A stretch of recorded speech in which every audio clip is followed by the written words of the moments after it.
let's let this room populate here for a minute.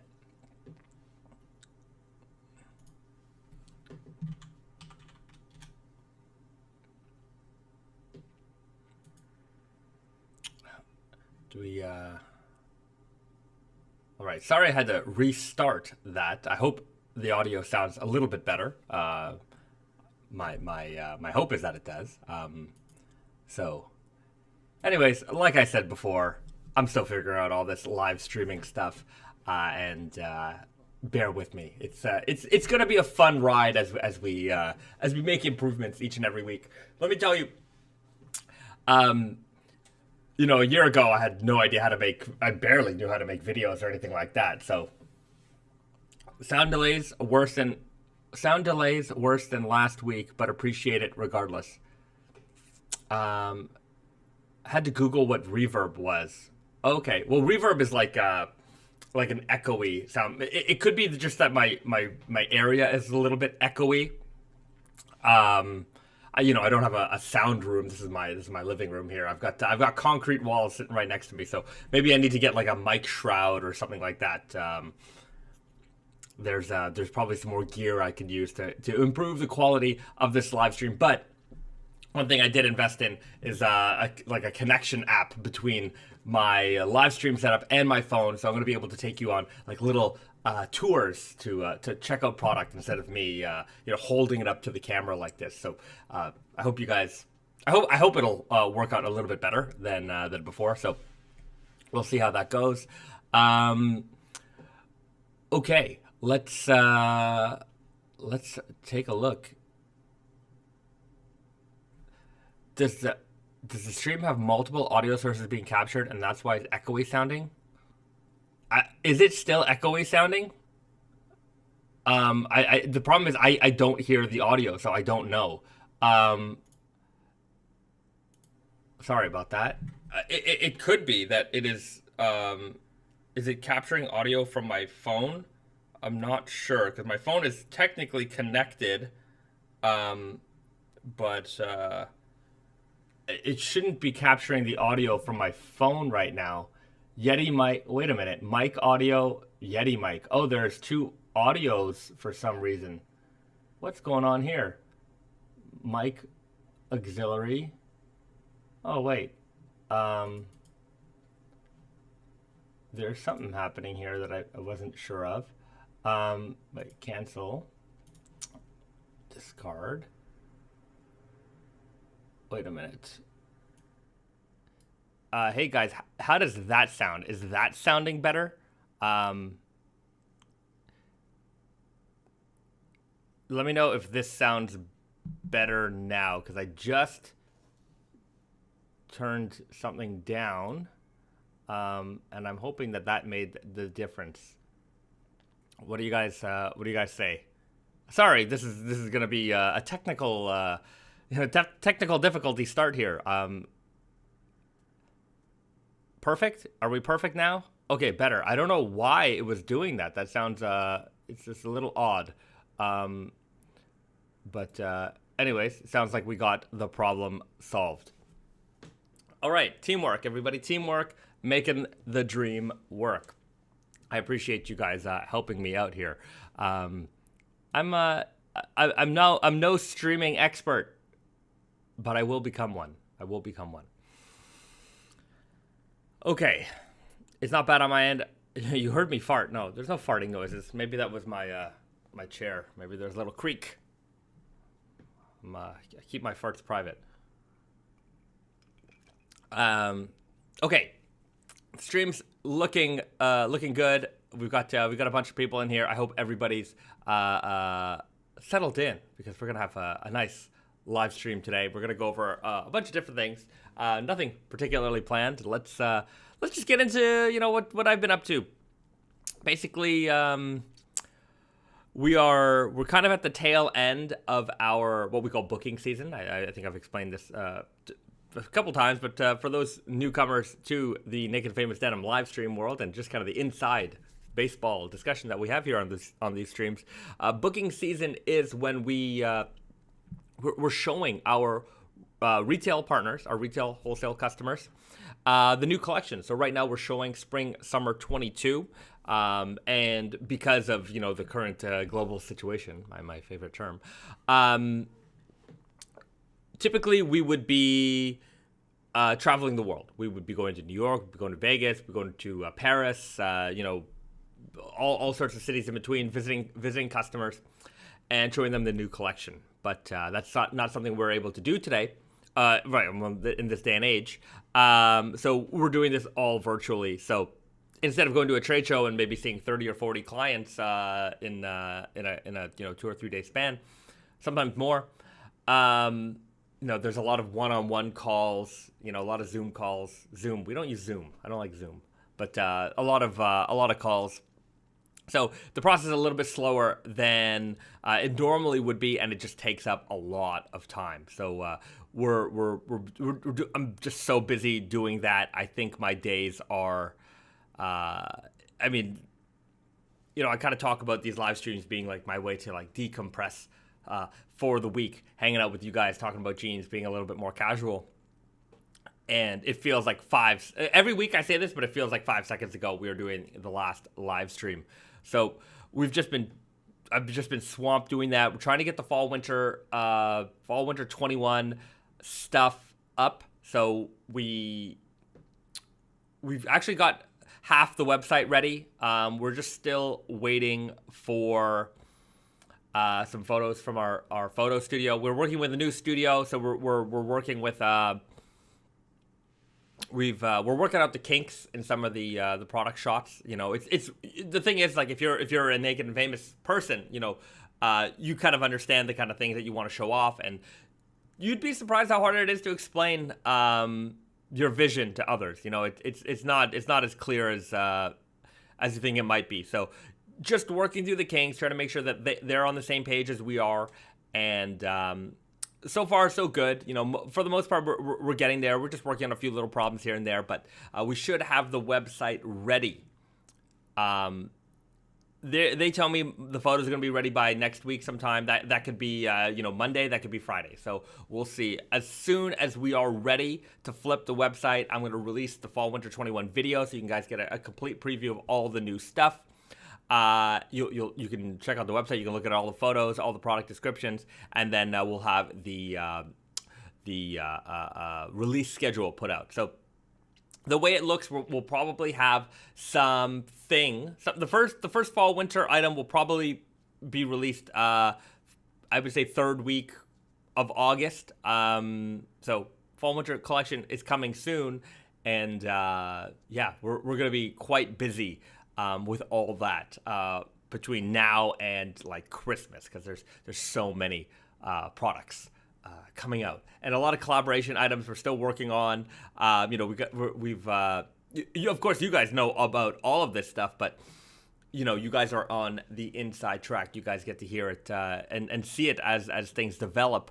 There's a lot of people out there in Naked and Famous Denim world who have no clue, who have no idea what is coming down the pipeline. So we've got those release announcements to work on, imagery and blog posts and videos and all that stuff to create. So I just don't see any time between now and forever where I'm gonna do much sleeping. That's my life. All right, let's check out some questions. Anyways, that's the update for us. Very, very busy, and not a lot of sleep, but that's okay. That's you got to work hard in order to be successful. Fossil Draws writes, props to whoever realized it was too sourced. Yes, thank you very much. I don't think I would have figured that out for a while. But I don't know why I have two audio sources on my stream, but I'll figure it out. GOT writes, sworn as Black Cobras in El Paso, Texas. Let me know where you guys are tuning in from today, and let me know what jeans you're wearing. And of course, don't forget to smash that like button. Hit that like button, and if you're not subscribed to the channel already, please do so. I'm going to be asking you a few times throughout the stream, and if we get to a certain amount of likes, I'll figure it out today. We'll be giving away another gift card. So hit the like button. Let's get those likes up. let's aim for 110 likes this video. How about 110 likes on this video, and I'll be giving away a $25 gift card to Tate Yoko and or Naked Famous Denim NYC, whichever you prefer. So hit that like button right now, and let's continue on the live stream.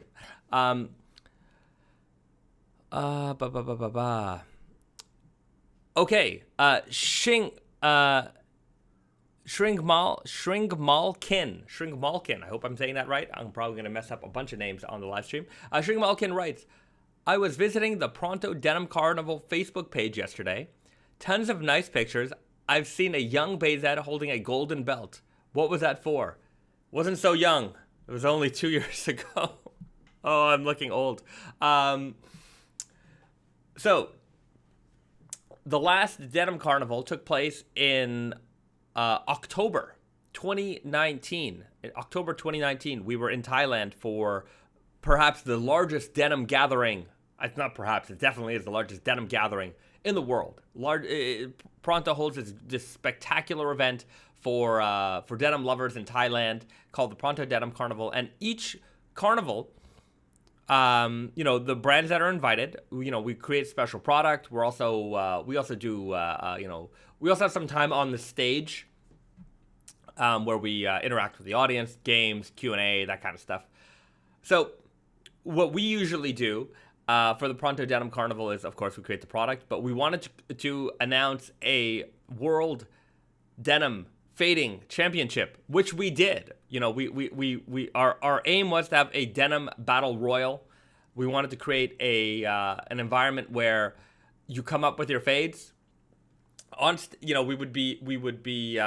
we announced it that day, and we said, okay, start fading your jeans, and then next year we're going to announce the champion. And the champion is going to get this belt. And the belt was a fantastically, beautifully designed belt. The guys who made the belt for us, they do belts for WWE, UFC. Like, this was an actual proper championship belt. This wasn't like we went to some trophy shop and they just, whatever. They designed the belt for us custom. Everything was custom. We had crystals in there. Beautiful belt. Very, very expensive belt also. And so the idea of the contest was bring your jeans. We're going to have a bracket tournament set up. You come in, you show your jeans off, and you would go head to head with the other person in like, hey, these, you would talk a little smack, do a little, cut a promo on the other guy, and we would judge whose fades were better. And then you would work your way down the rankings. Then we'd have like a top 8. We'd have them on stage at the end of the night, because usually we would close out Denim Carnival. Naked Famous Denim was always the last people on the stage in the evening. So we would have a final top 8 battle royal on the stage to determine the world denim fading champion. But this little thing called coronavirus swept the world, and it canceled the 2020 Pronto Denim Carnival. It's likely gonna. There's no plans for a 2021 Denim Carnival, so we actually have the belt still in our office, and we're hoping that we can give that away one day. But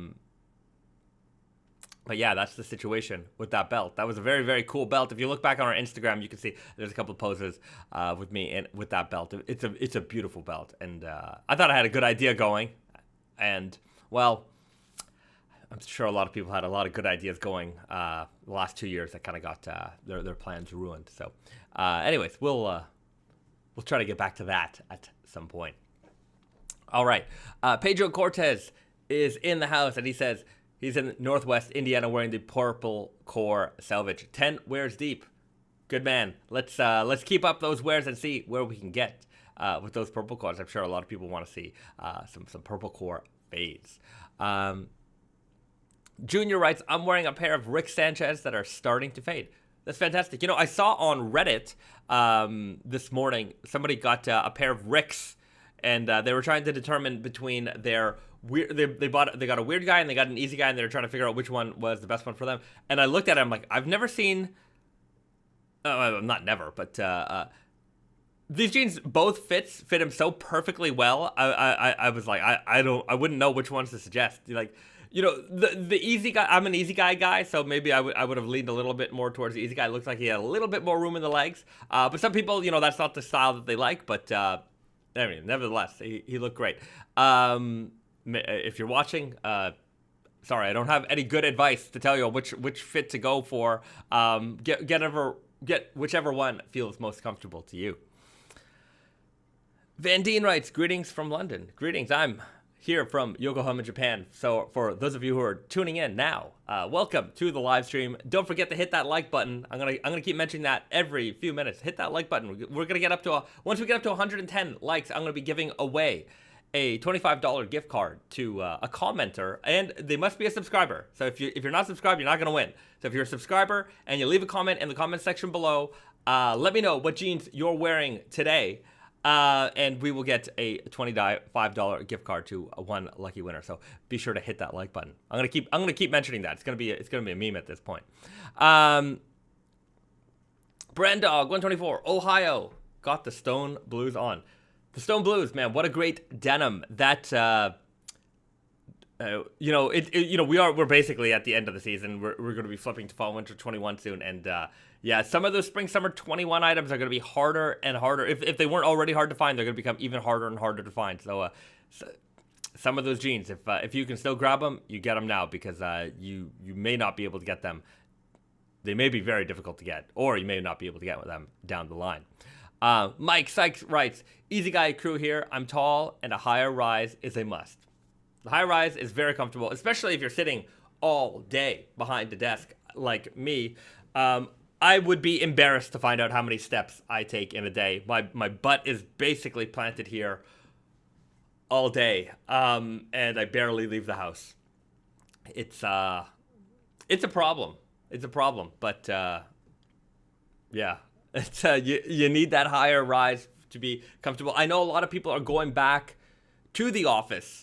We're definitely seeing that, and comfort is certainly going to be an important factor for a lot of people, especially because there's a lot of work environments with that casual work attire kind of being implemented. So if you like clean dark denim jeans, or clean dark denim jeans are going to be work appropriate for you, get something that's going to be more comfortable if you're going to be sitting around in them all day.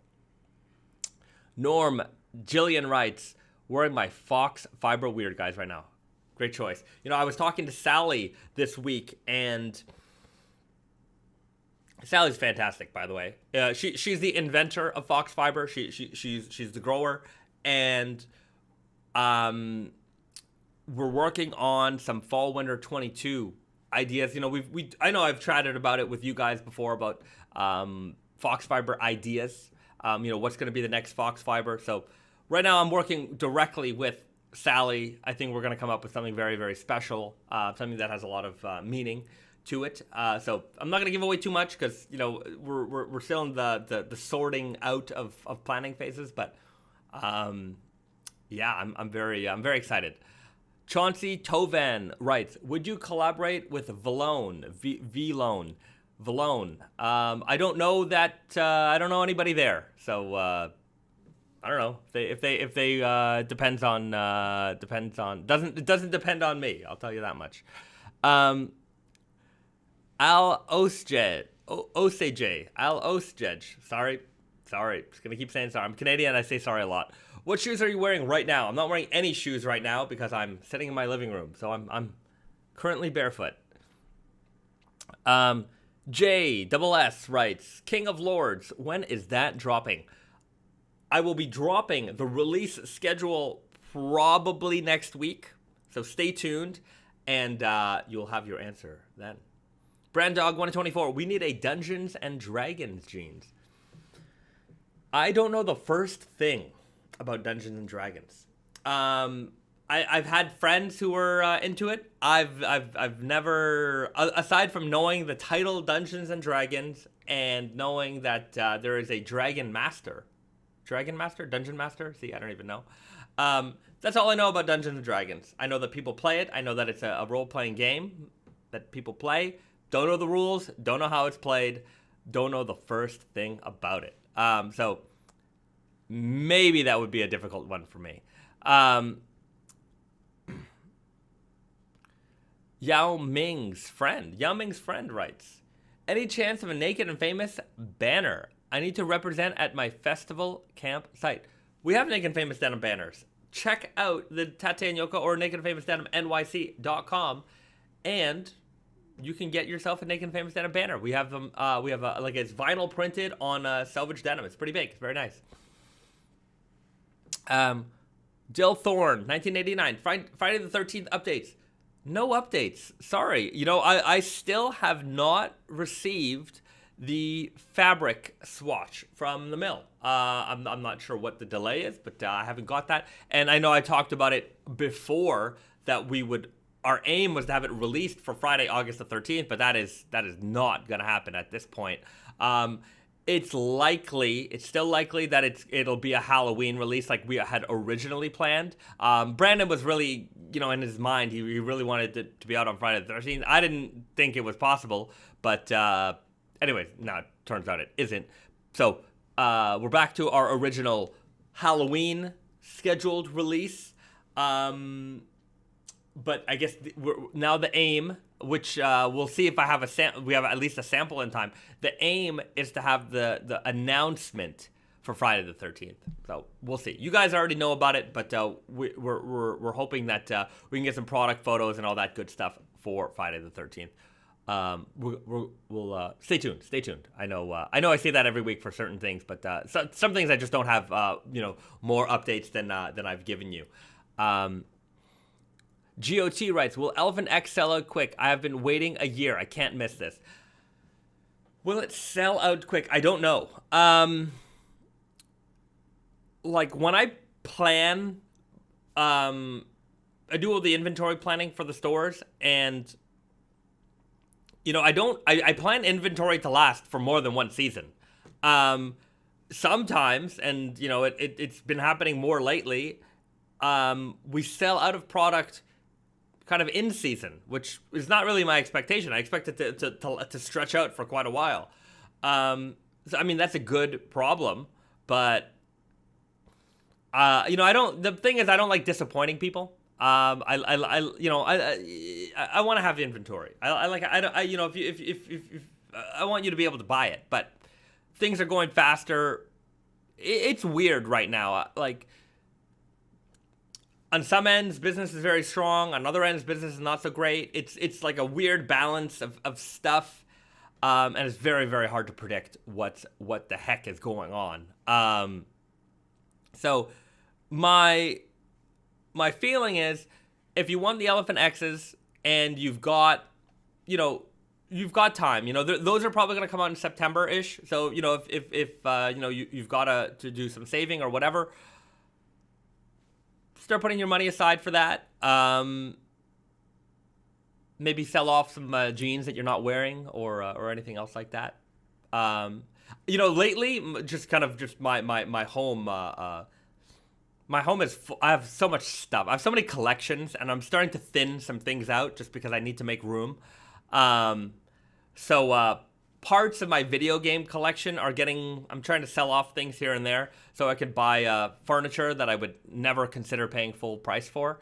So I'm trying to balance out the ridiculousness of some of the things that I really want as far as their pricing by selling off things that have value that I have absolutely no desire for anymore.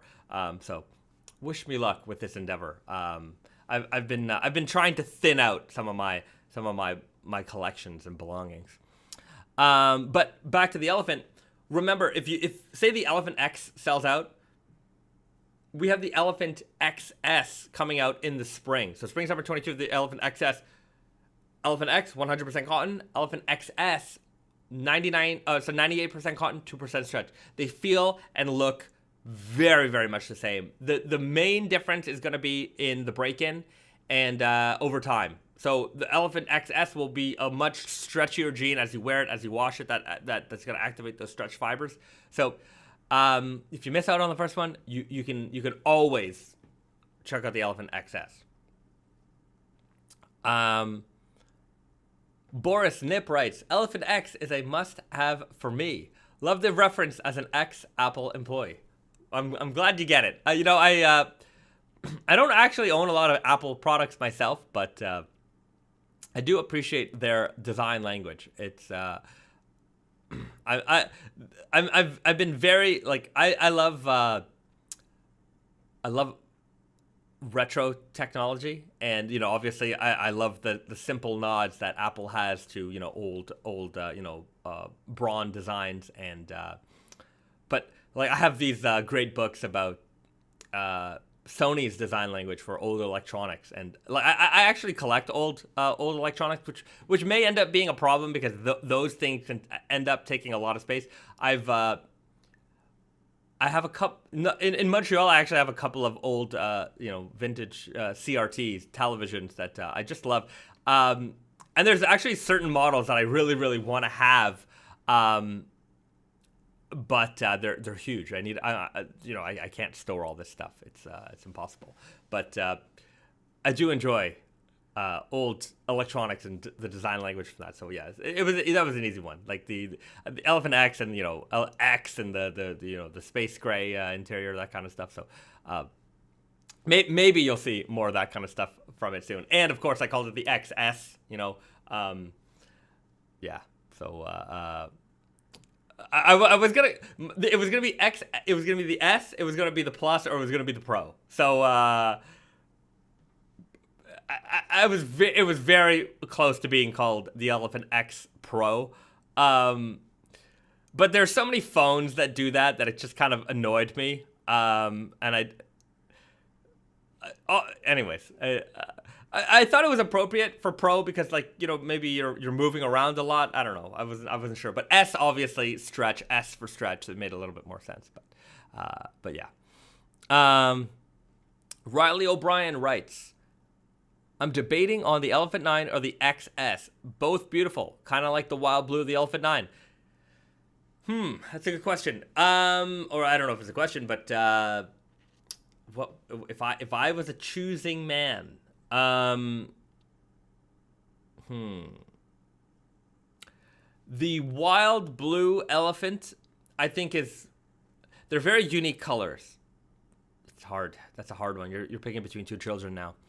Let me put it to you this way. If you don't have that kind of mid-blue in your closet already, then maybe this is a good opportunity to get that. The Elephant XS is a dark indigo by gray, or space gray.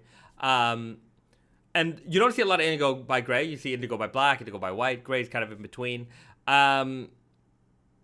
Also different, but it's also a much darker toned indigo, and maybe that might be something you already have. So if you're between the two, go with the one that perhaps you feel that your collection needs a little bit more.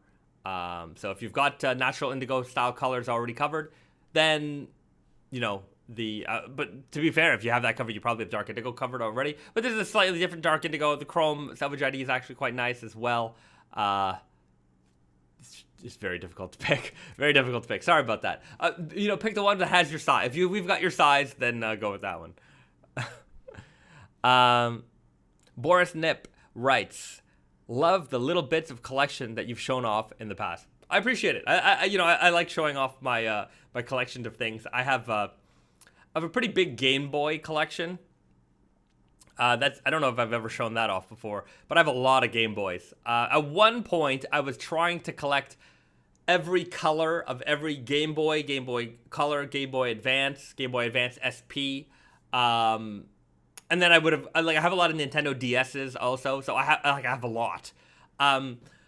But when I was collecting, prices were really low, and I don't know what game collecting over the last 15 years, you just watch the prices go up, and I would say the Game Boy prices in the last 3 years have really jumped up. I think there's a couple reasons for it. The modding community for Game Boys is very active, so a lot of people are just buying up all the cheap Game Boys, gutting them, taking the hardware apart, getting rid of the shell, and then you can buy replacement shells, and people do amazing work with these modifications. There's so many cool mods for them, but Yeah, that's. I think that has driven up the price quite a lot.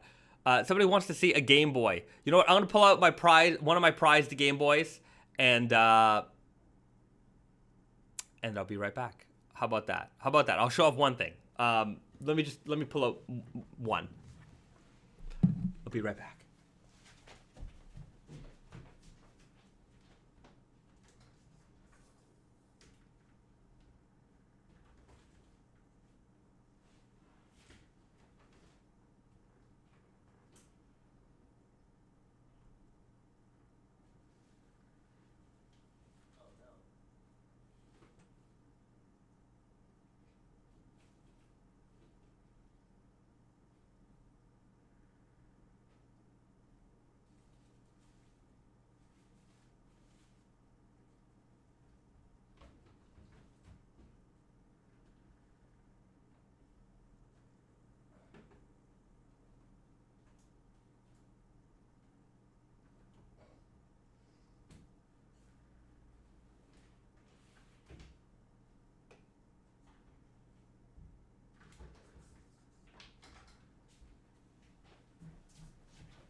All right, thanks for sticking around. Chair stream, thanks for waiting.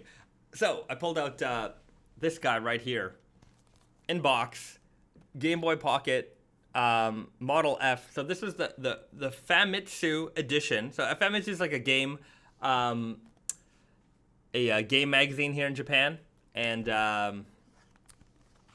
yeah, I've got it in box. I don't think the box is in the best condition, but anyways, I still have a box with it. I also have to replace the screen, but this particular model is a little bit rare. But yeah, the screen is burnt out, but that is easily replaceable. So easy to replace that. I have I can even replace it with original hardware, but yeah, this is one of my favorite Game Boys that I own.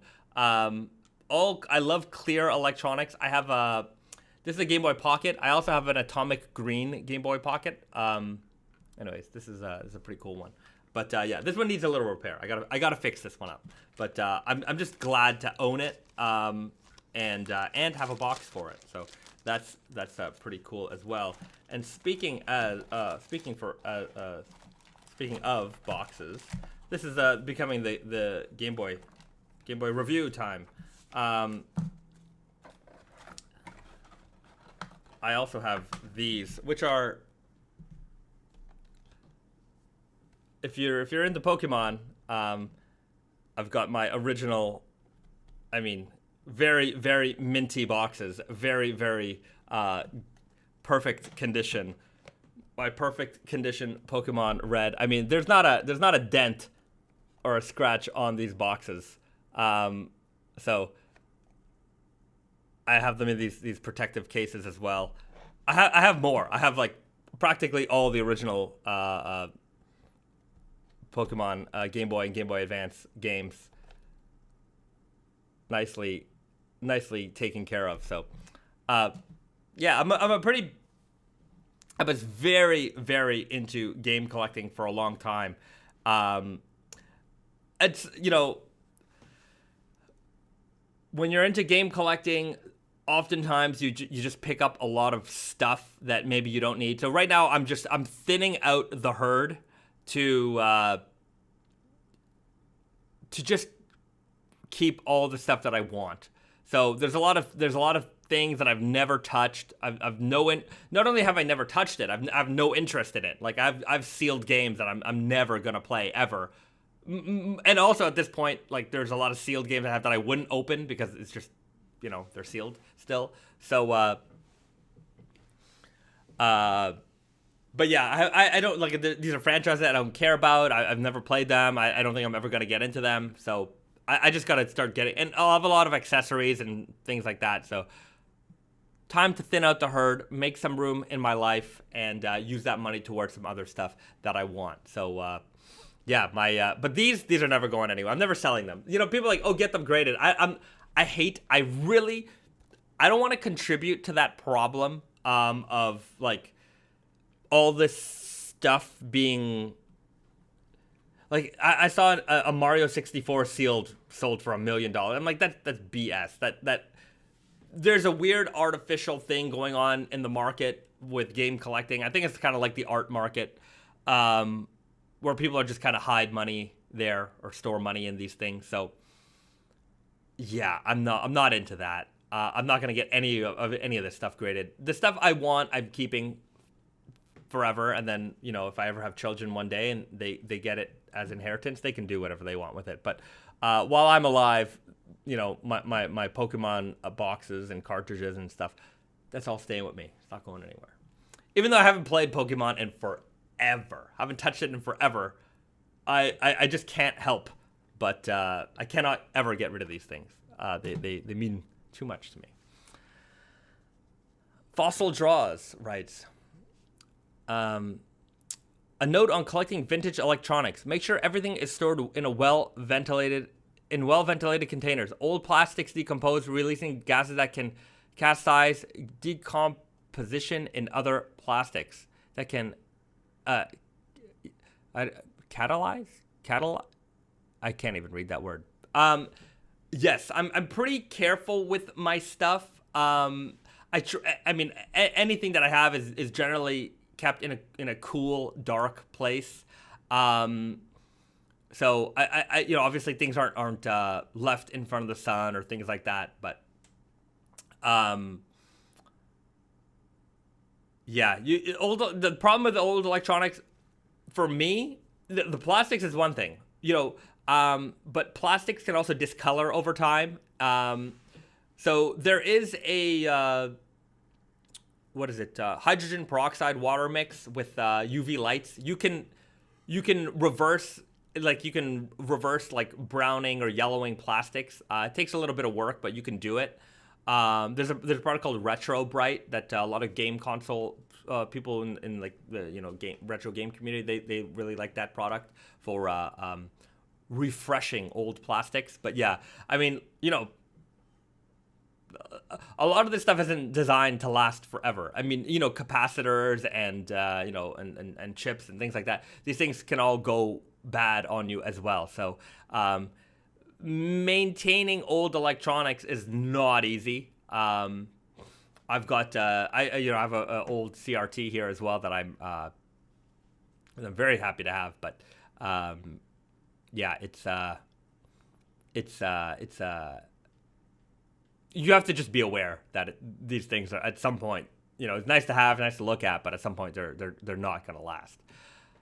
Chuck Duncan writes, I've never owned or played a video game. Never owned or played a video. You've never played even a game on your phone? I would consider solitaire on your computer a video game. I think I can understand, but even my mom has played Tetris. My mom likes, if I give my mom a Tetris, she'll play Tetris. But I know she's not a gamer.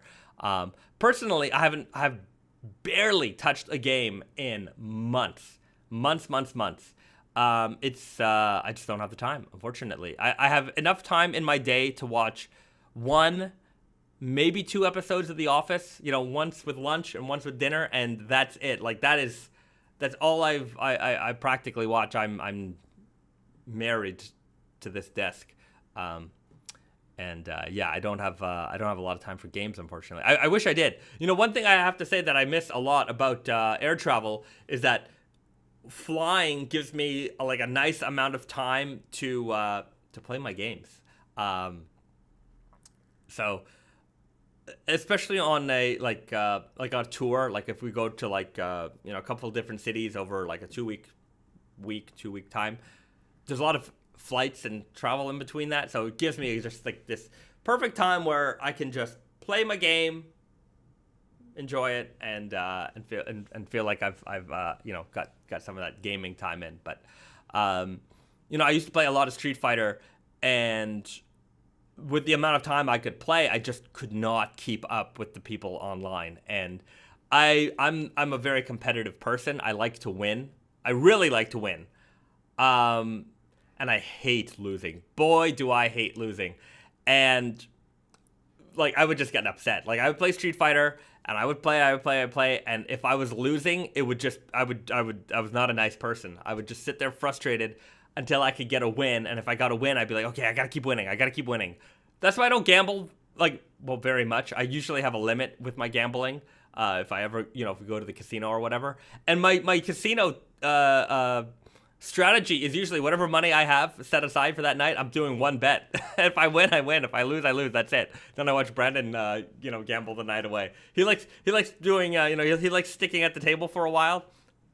Here's all my money. Let's bet. Let's go. If I win, I win. If I don't, we're out of there. Jordan Green writes, Bezad, we have to convince Revolver to buy more Naked Famous for their Portland store.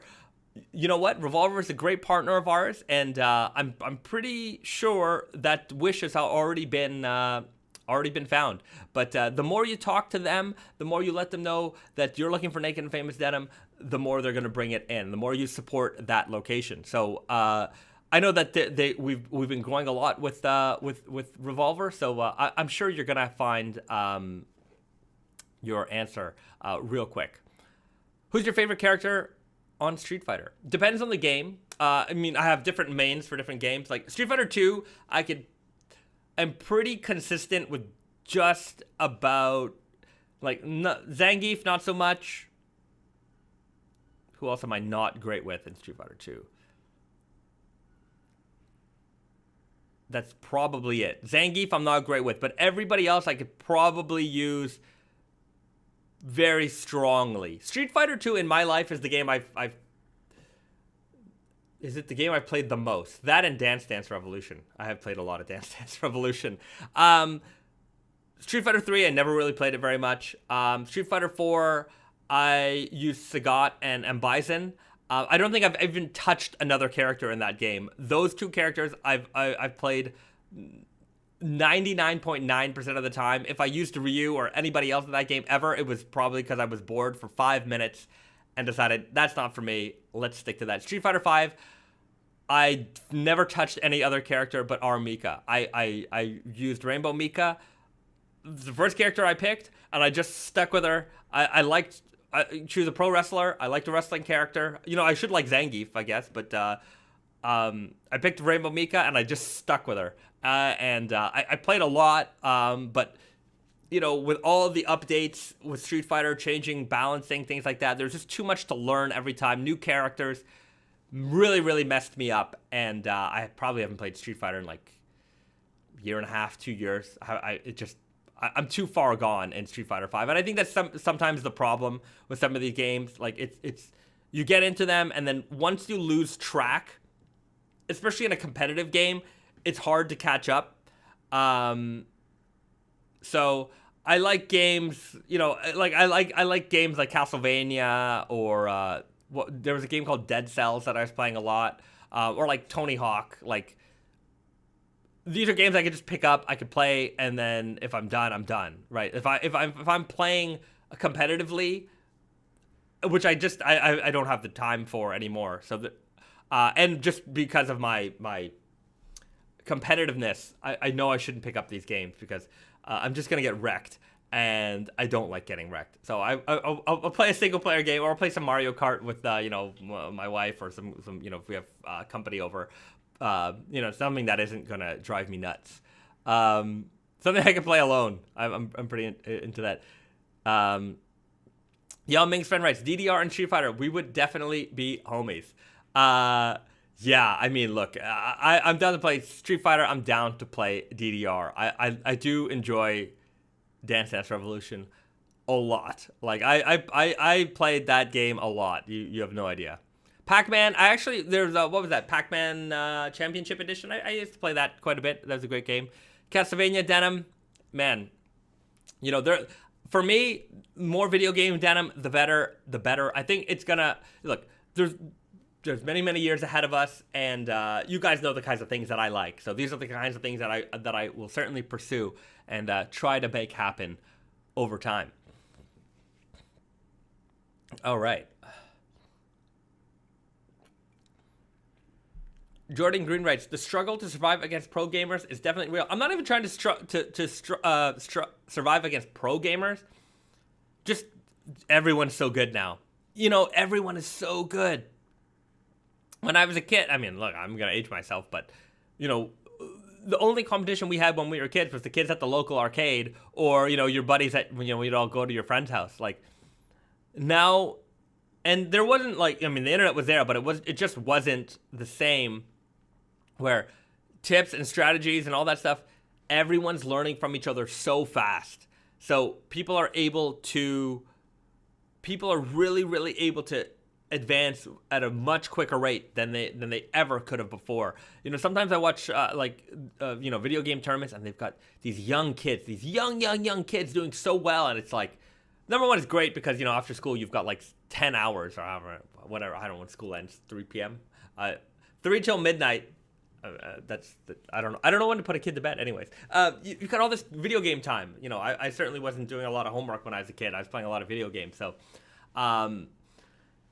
yeah, if I could, even if I could manage an hour a day, even if I could manage just 1 hour a day to play a video game, that would not be enough to like get to the, you know, to the level of you know, a lot of these people who are playing online. The kids who are playing online, kids, adults, anybody who's playing online at any kind of skill level.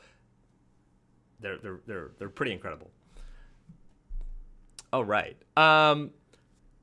Devin Hurt writes, when are those Naked Famous Denim jumpsuits releasing? I don't have a date yet. I'm waiting on Brendan to get back to me on that. I hope you guys like that video. It's a little bit offbeat. The Gambler 500. So I put out a video this week on that event.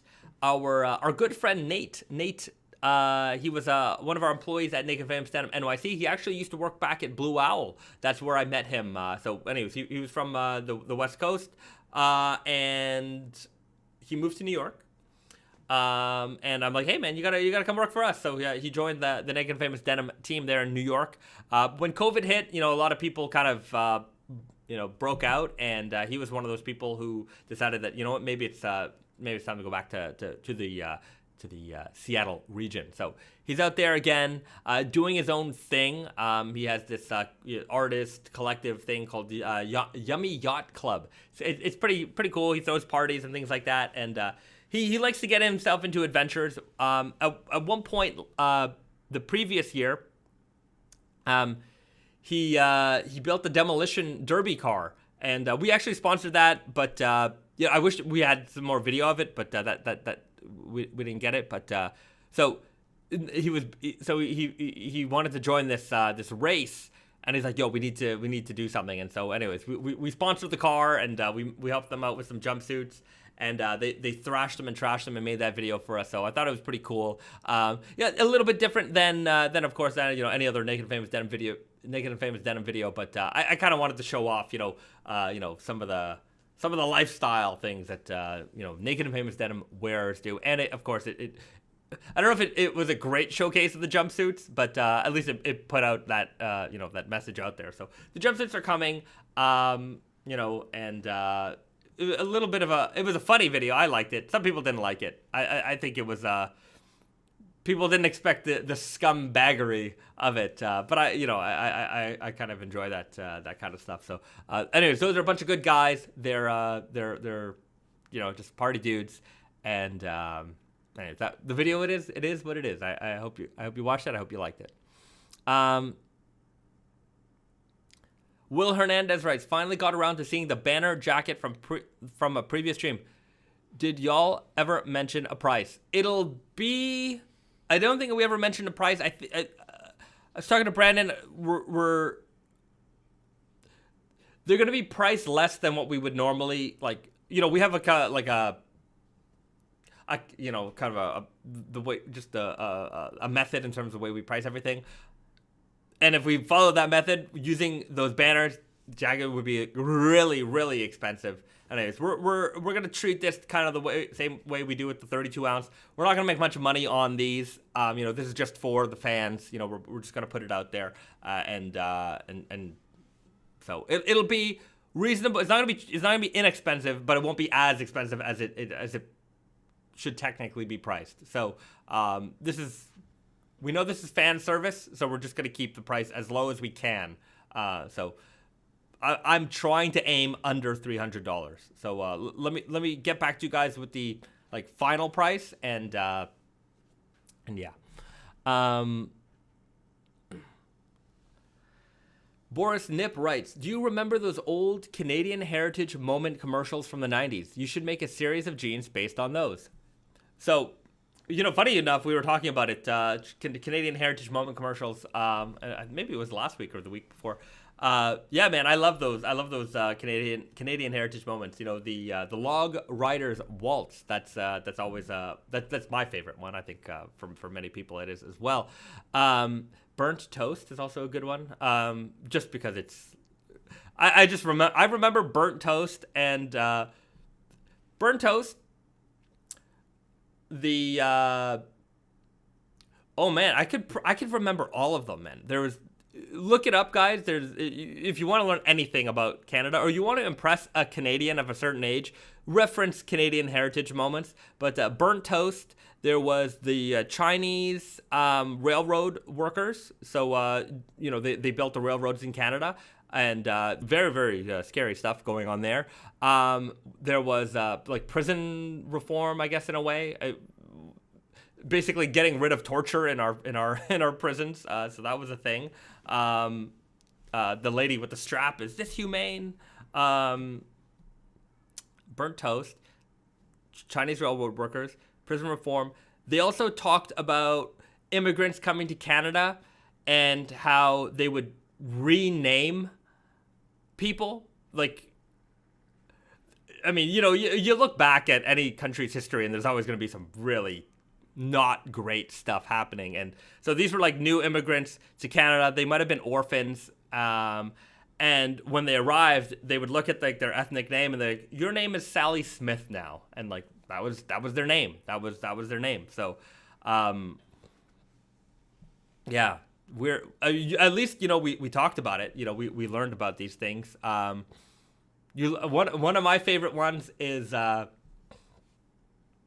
when the first explorers came and found Canada, they encountered a native group, and I guess this is the story. I don't know how true this is, but this is the story of like how Canada got its name, and so the explorers were trying to communicate with these native people, and one of the explorers was pretending to be some kind of interpreter, and the native groups were saying, come to the village, but I guess the name for village was Canada, and so the interpreter's like, yes, this man is saying this land is named Canada, and anyways, you can look it up. It's kind of funny. It's like, did Canada get named on accident? Like, I don't know. So that's just one of those Canadian Heritage Moments for you. Go watch them. They're informational at the very least. It's a part of our heritage as they are at the end. It's a part of our heritage. Yeah, I mean that's those were very popular in the 80s and 90s. I don't even know if they do them anymore today, but I think they should. I think they should still play them. Devin Hart writes, I remember the basketball and Superman commercials. That's right. So Canada loves taking credit for anything slightly associated to Canada. So apparently a Canadian, while in America, was the artist for Superman. So in some way, Canada tries, at least in those commercials, they try to claim ownership of Superman. And Dr. James Naismith, who was a Canadian, I think it was in Boston, I could be wrong, but he was a YMCA.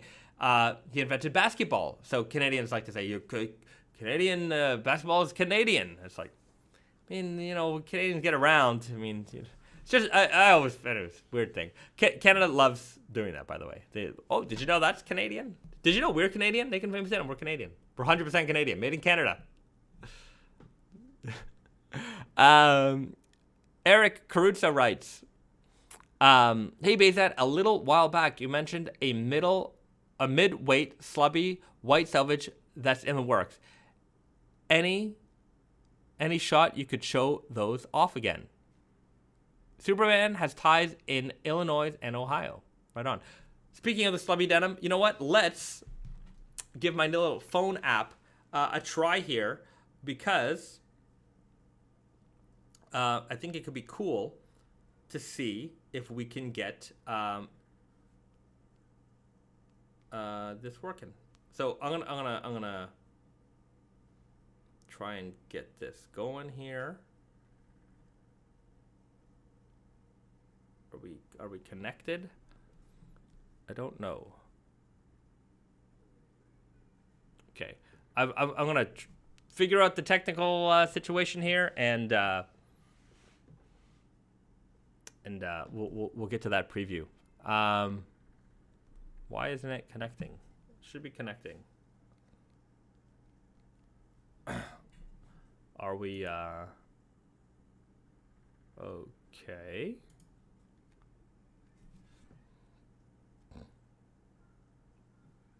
Okay, one moment. I think I found the problem. There we go. No, that's not the way that should work. Oh no. Jeez Louise.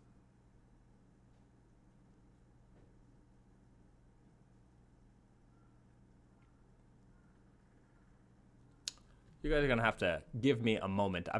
Another technical difficulty here, but we're gonna get this sorted out. Give me one moment, guys.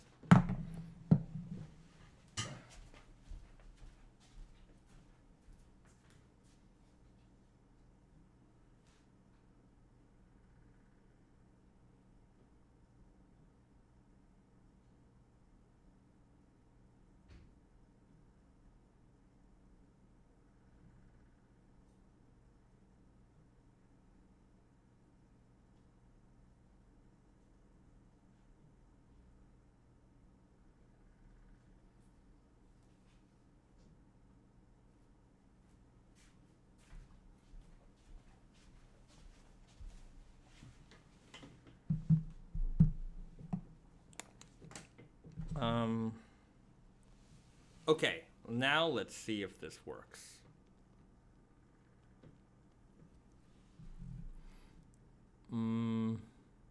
Okay, give me another second here.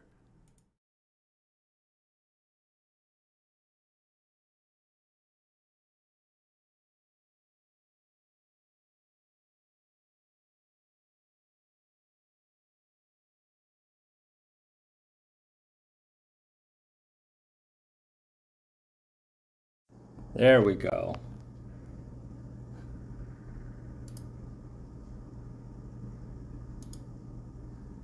Wait.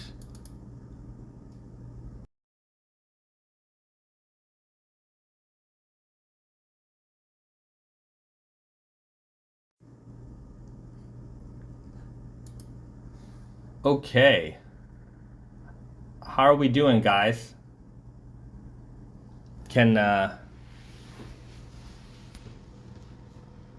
I can see my face in a mirror. Hey guys, how does this look? Can you hear me? Can you see me? We've got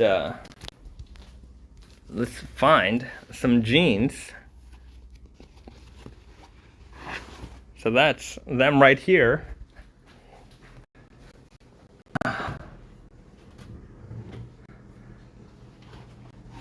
Okay, let's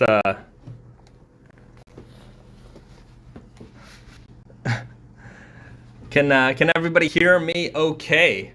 Let's get some of that stuff out of the way. Got a little bit of clutter here. Let's take a look at these jeans. So first off, we've got the this is called the raw cotton. The raw cotton slub. So this is coming up for spring, summer 22, and this is a 16-ounce big slub crew denim. So you can see here, it's got all those natural little, they call them trash. It's this natural cotton seeds that are still left here in the fabric. And this is the new kind of hardcore denim, and that you got that big fat red Selvedge ID. This is the hardcore ecru kind of white creamish denim coming out for the spring. So right now we do the natural seed denim, and that's a 10-ounce lightweight denim with a little bit of stretch added. This is 16-ounce, 100% cotton, no stretch. So for those people who are looking for a hardcore edition of a denim like this, this is your chance to get it. This is coming out in the spring. So you can check out that beautiful slubby texture right here. And let's see if we can get the camera to, you can get a real close look there. This is a pretty good quality, I have to say. So check that out, everybody.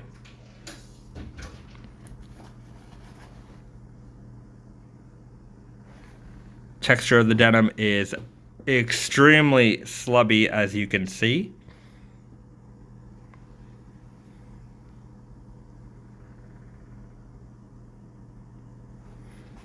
Got that suede leather patch to match.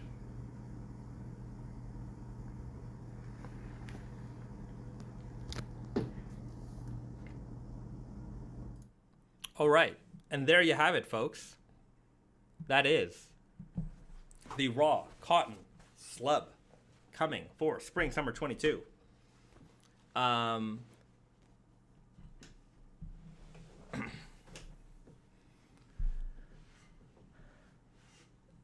Devin Hart writes, "Man, that keyboard. Which one? There's two mechanical keyboards here. Which one do you like? Which one do you like?"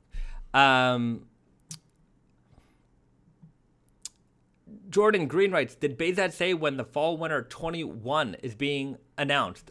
Fingers crossed, next week. Sorry, gotta fix my hair. Look a little silly.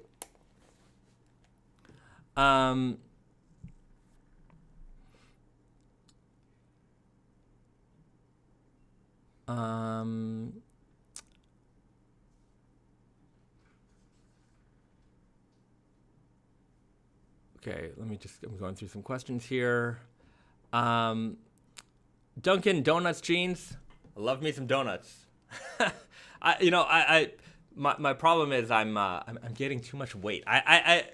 There's a chain here. Interestingly enough, there's a chain just around the corner from here called Mr. Donuts, and this is they're very, very popular in Asia. There's one location left. The original location is still left in the United States. It was originally an American franchise, and it was the biggest competitor to Dunkin' Donuts, and Dunkin' Donuts actually bought them out.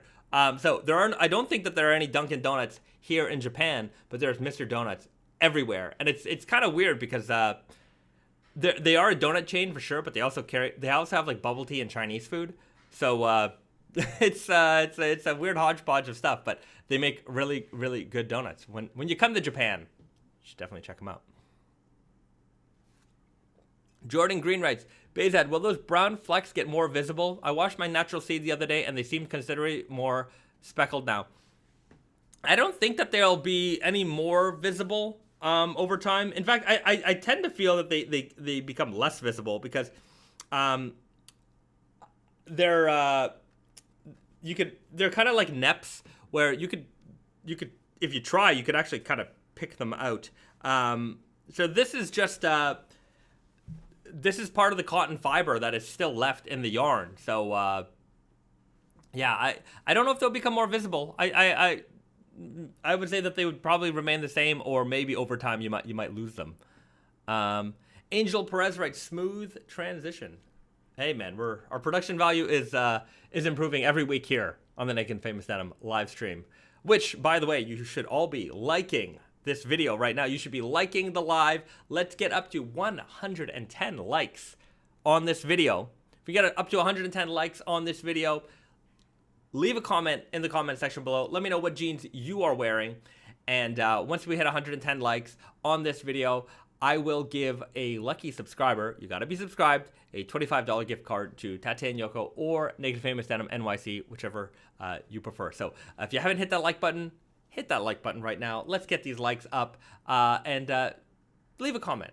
You know, whether it is what jeans you're wearing today or anything, just leave a comment in that comment section. Let's keep the conversation going, and you know, all that stuff also helps build our it helps the algorithm. You know, it helps people discover us more. When people see that interactions are happening, it helps for people who are kind of in this menswear raw denim sphere. Helps them find these kinds of videos. Helps grow the community. So hit that like button, subscribe to the channel, leave a comment in the comment section below, and I guess that's all I need from you guys. That's it, and we'll be giving away gift cards.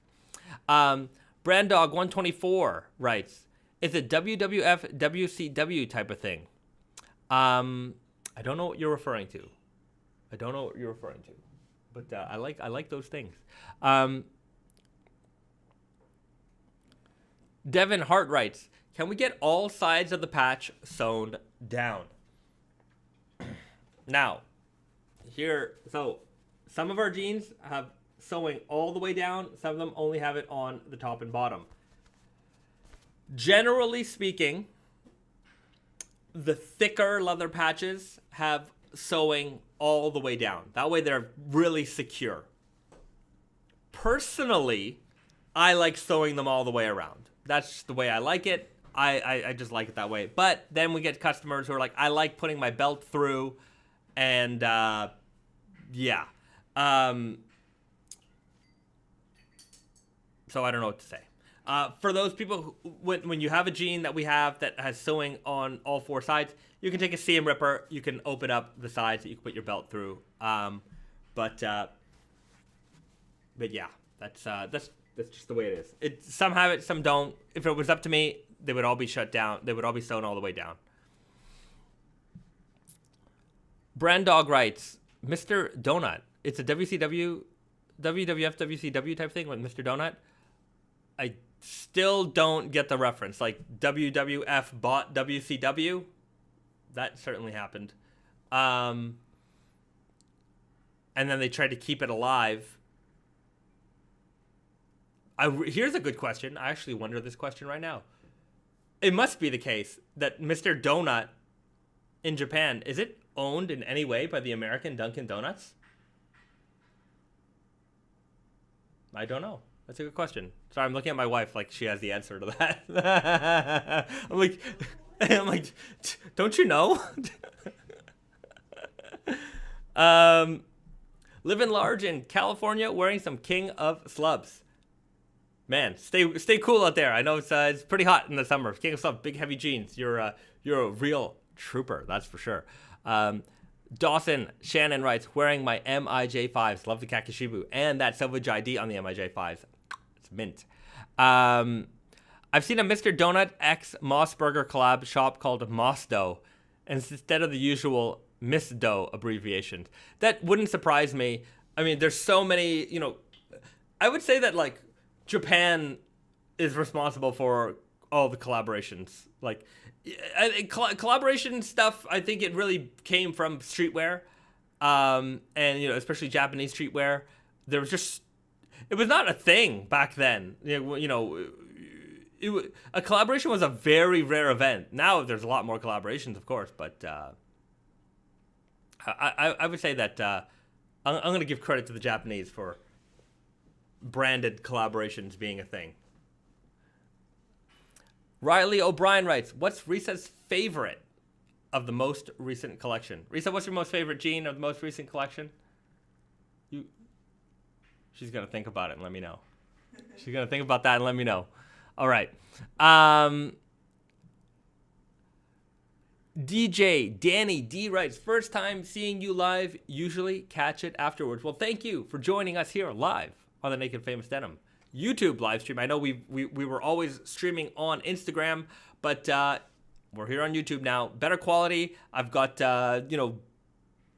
devices and things to make all of our live stream experiences better. So we'll do a couple more previews during this stream. We're gonna keep answering your questions and just hanging out, seeing what's going on here in the world. All right. I don't know. Jeremy D. Dyson writes, "I asked the same question 5 times now. Are you not seeing it or just skipping it over?" I must not have seen it. Sorry about that. I don't see any. Ask it again. Ask it again. 6th time might be a charm. Will there ever be a black MIJ? It's inevitable. It's inevitable that it will happen. So I'm going to say yes, there will be. There will be one. Mike Syke writes, BZ, which fall-winter collection was your favorite to date, excluding the upcoming one? Mine was fall-winter 17. Let me tell you something. I have no idea. My brain is so full of jeans. I don't know what jean came out in what season. There's no way I could recall that at this point. There's too many jeans, too many products in this brain of mine. I have to go through line sheets to figure that stuff out. Which is I have to say that I really liked the last fall winter one.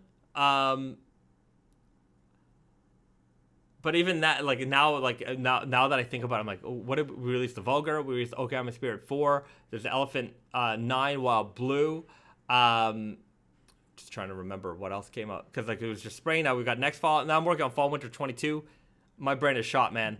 I do not have the memory recall for that. I wish I did, but I just don't.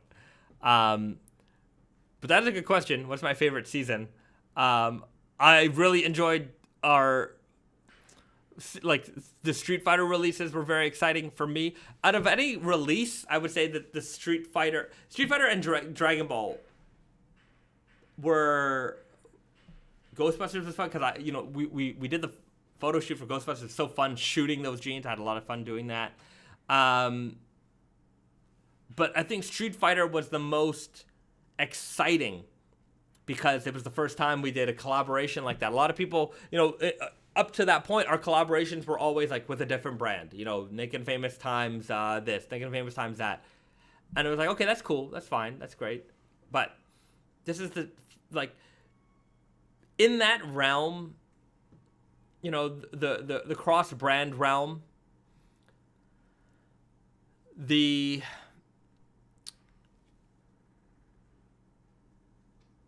limitation was what are you going to make, right? We're going to take your best fabric and we're going to make our best fit and put it together. Okay. Yeah, that's great. Now people can get, a fabric that maybe they liked somewhere else, but now they can get the fit that they like. Cool. But there's just so much of that you can do, right? And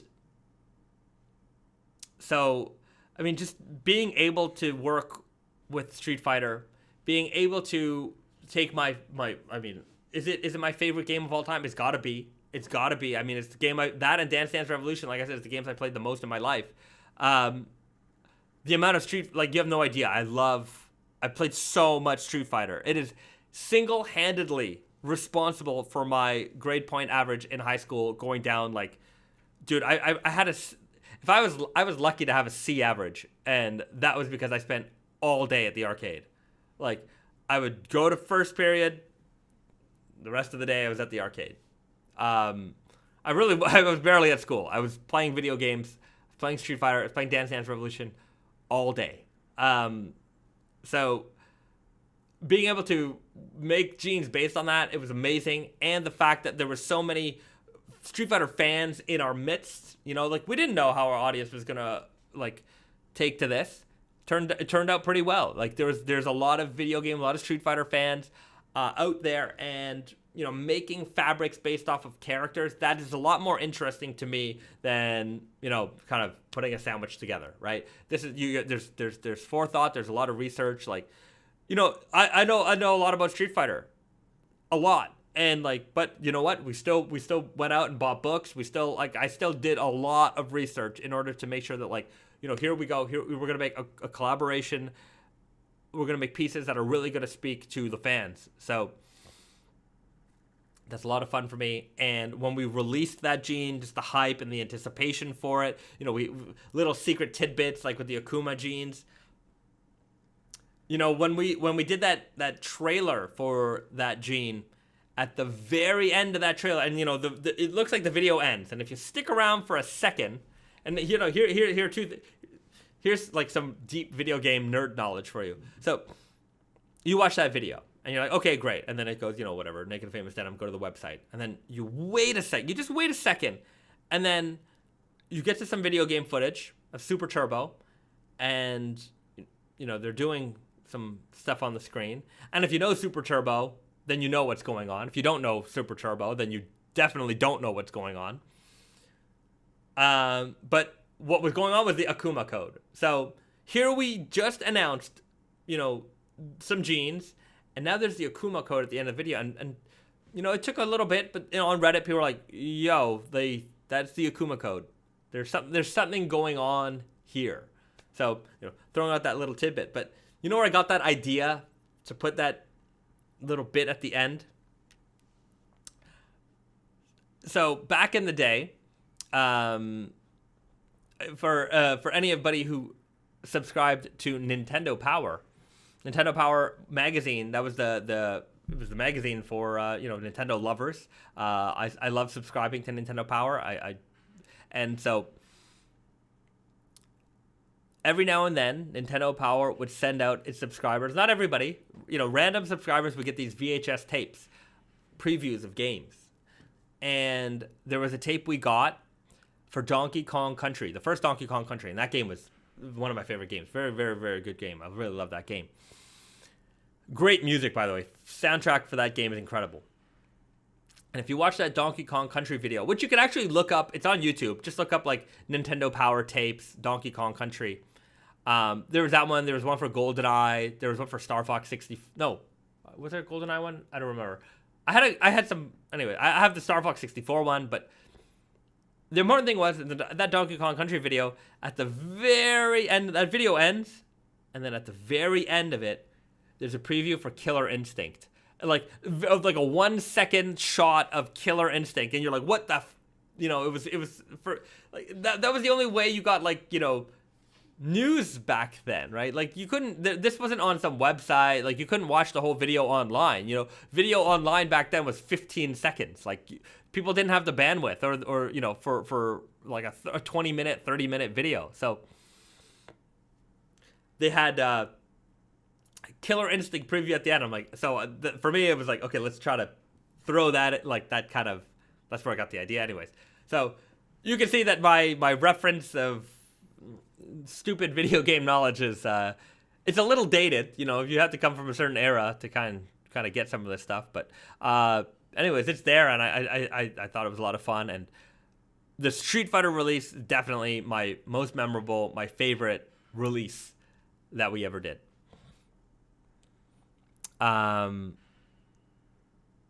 Okay, there was a guy who was asking me if I wasn't reading his questions, and I still don't see your questions. Why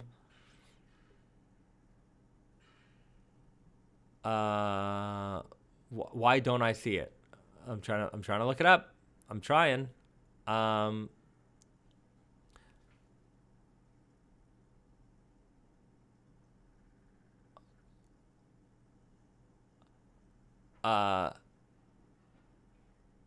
Larry and Serg, aka Larry and Serg. Okay.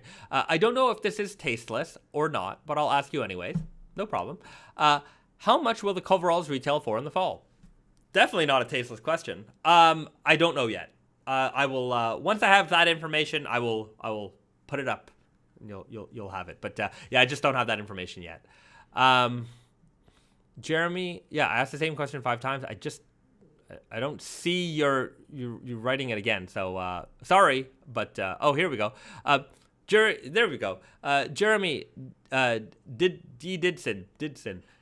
Why go with the indigo denim under the leather on the Matrix jeans instead of black denim? Because we're revealing. I mean, this is a collaboration between like the Matrix and Naked Famous Denim.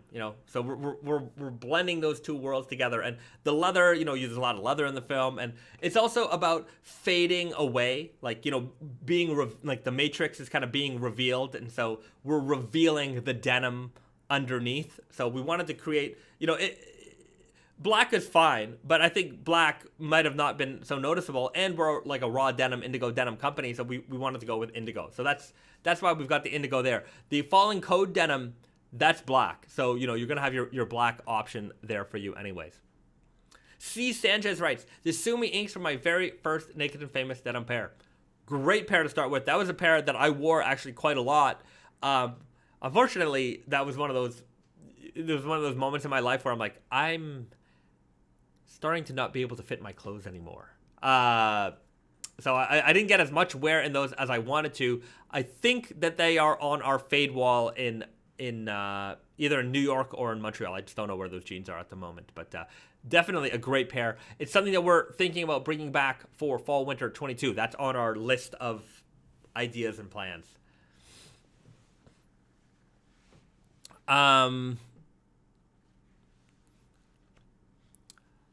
Francisco Michael writes, is there a possibility to write up to Tate Yoko or Naked Famous Denim NYC to request they hold a size for me for a future release? If you do a deposit on them, perhaps. My size is a large size and they sell out quick. We can see. We try to make it, fair by putting it all out at the same time. But I know that certain sizes, like, the larger sizes, and especially the larger sizes, we don't have a lot of. So maybe write us an email. We'll see what we can do to help you out there.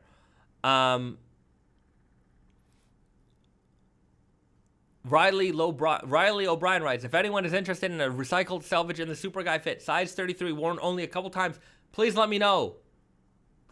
We'll move him at a steep discount. Wearing a 34 right now. That made all the difference. So he got two pairs, a 33 and a 34. If you're looking for a 33, Riley O'Brien's got a pair of 33 Super Guys for you. He's going to give you a good deal on them. Go hit him up. Riley, leave that comment in the comment section, and maybe people can respond to you there.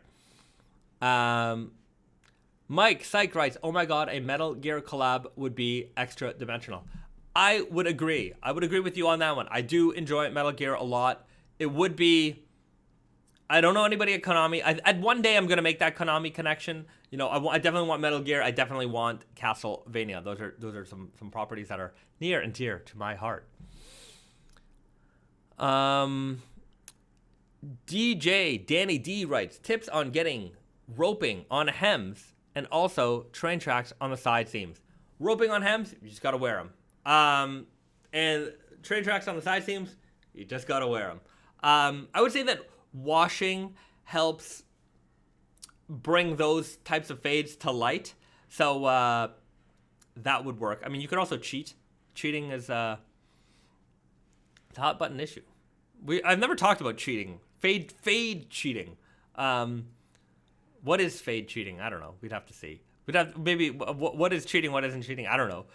But if you rub those areas a lot, maybe that'll help speed up the process for you. Somebody wrote something up here.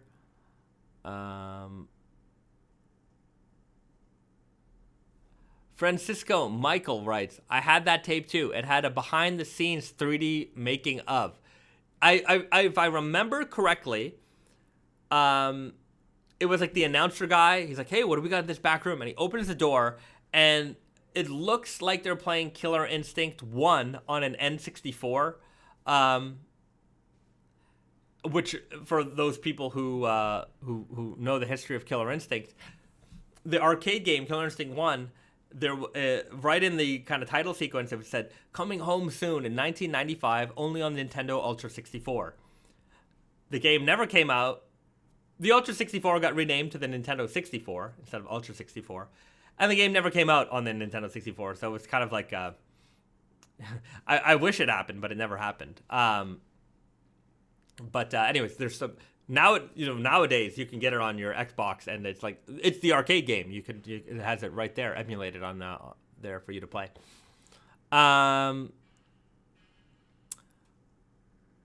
Okay. See if I missed anything else.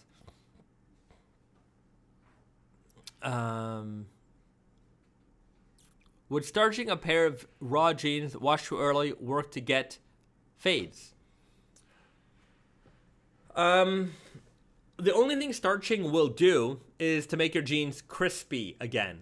And crispy doesn't necessarily mean fades. Your jeans can be washed and you can still get fades. It's just that crispy helps settle creases. So if there's no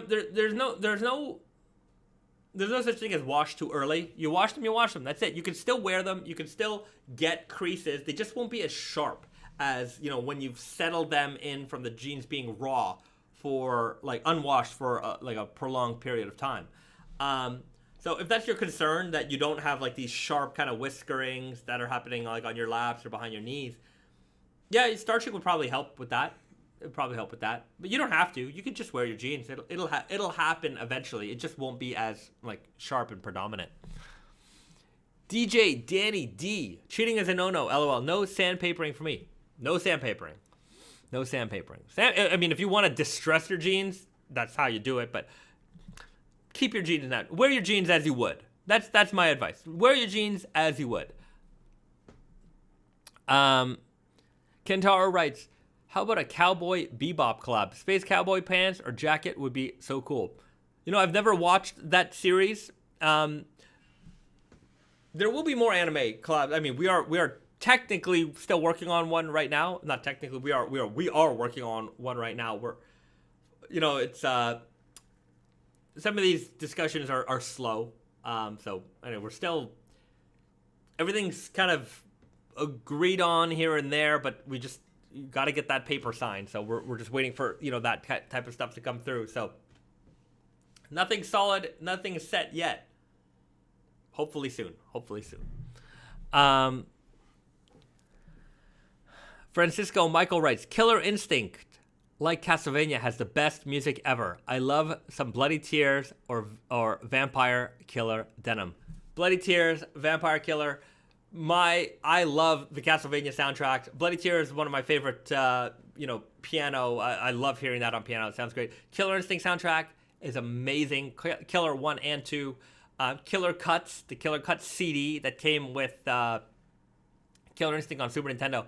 That was probably one of my most listened to CDs as a young man. That was I love that CD. That was a great soundtrack. I listened to the crap out of that. And when MP3s became a thing, and then I got the Killer Instinct 2 soundtrack on my computer, listened to that a lot. The Gargus theme, the Gargus theme, that was probably my favorite. And the intro music, that Killer Instinct intro music was also, and character select screen. A lot of great music from that series.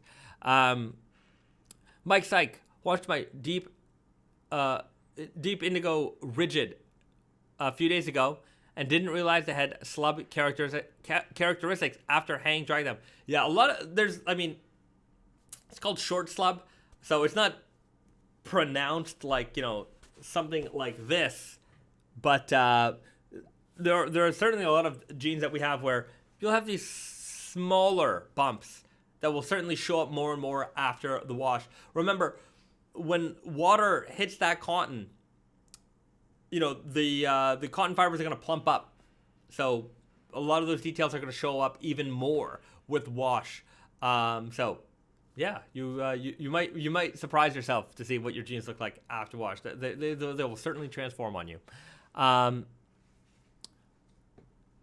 Diet Man, how many Elephant 7s were made for the restock? They sold out fast. Something like maybe around 200 pairs, something like that. There wasn't very many, but they did sell out. Again, it was one of these things that sold out faster than I had anticipated. Yeah.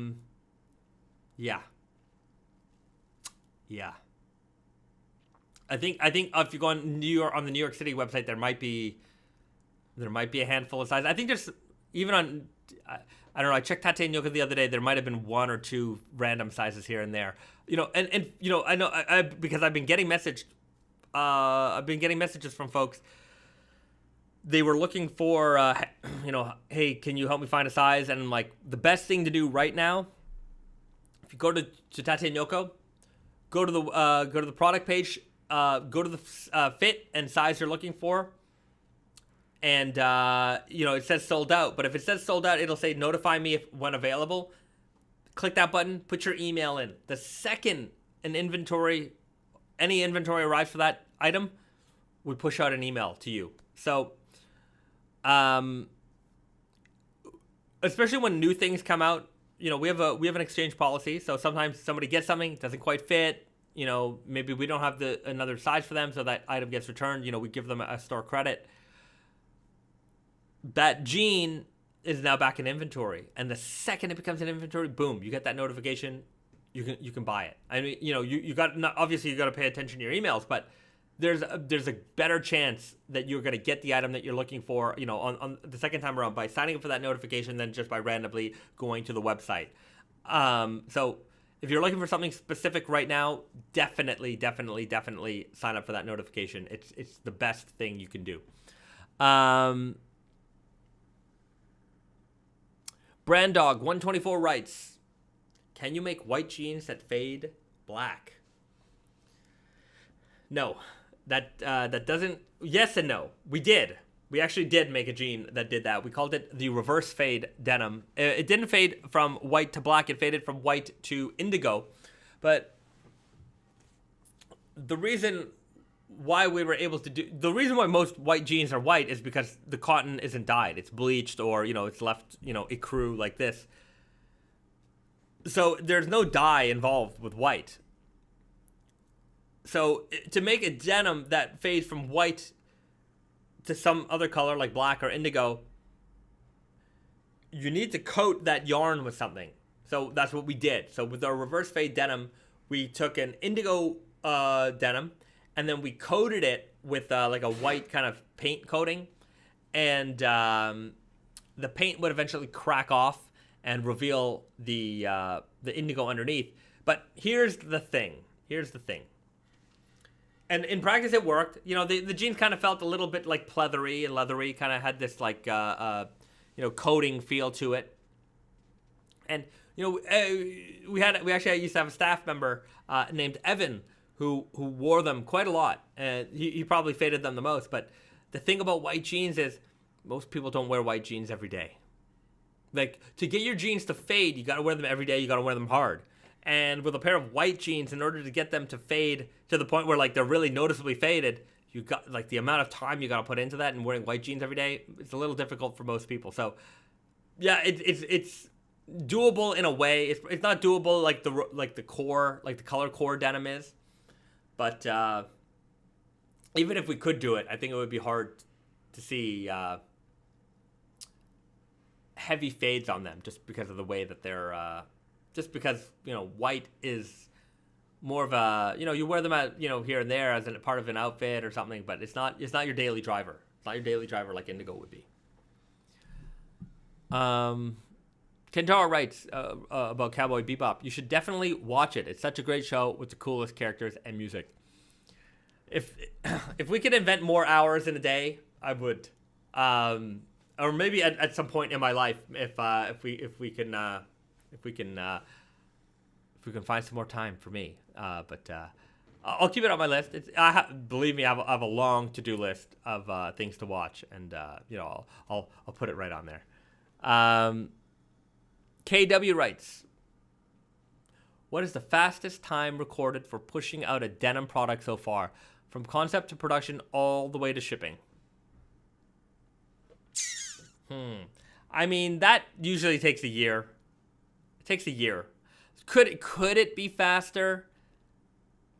See, here, look, we could probably cut that down to 6 months if we didn't go through like no. How long could we potentially, from development to ship? We could probably, if we really, really, really pushed it, we could probably get a product from fabric, concept, and design to your hands in 6 months. That's realistic. But you see, the way our business works is, we have booking season. I talked about booking season earlier in the stream. That's where we're showing our new collections to our retail partners. So with booking season, there's a time where you're just showing, and that's like a couple months period. So that takes up some of the time of like getting a product like from sample to your hands. But yeah, I mean, if we really wanted to push it, we could get things out really fast. But I don't, if you're thinking on yeah, I don't know what I'm trying to say here. If we pushed it, we can get it out 6 months, maybe even 4 months. If there was a world record attempt, I mean,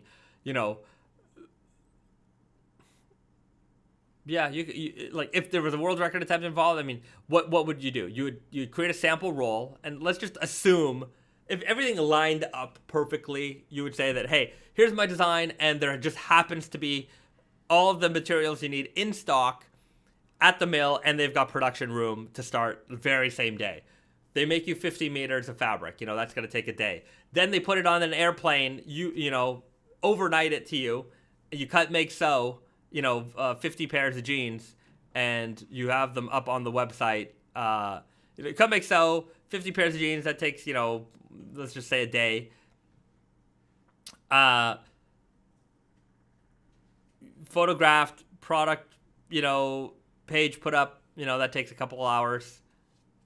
I mean, realistic. If you have a world record attempt, you could get it done real fast. But I don't think that's conducive for business.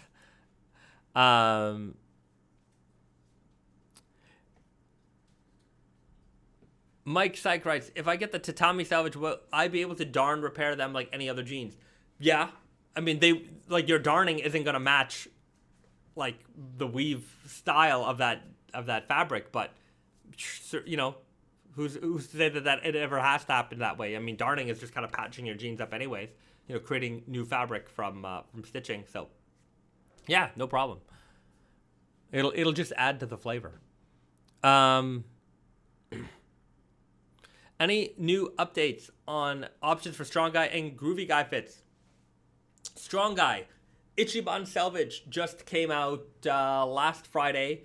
Karui Selvedge coming out next Friday. So those were our two very, very popular mass drop collaboration jeans. And mass drop, they don't make up. They don't do apparel anymore. They're sticking to like headphones and keyboards and electronics and audiophile stuff.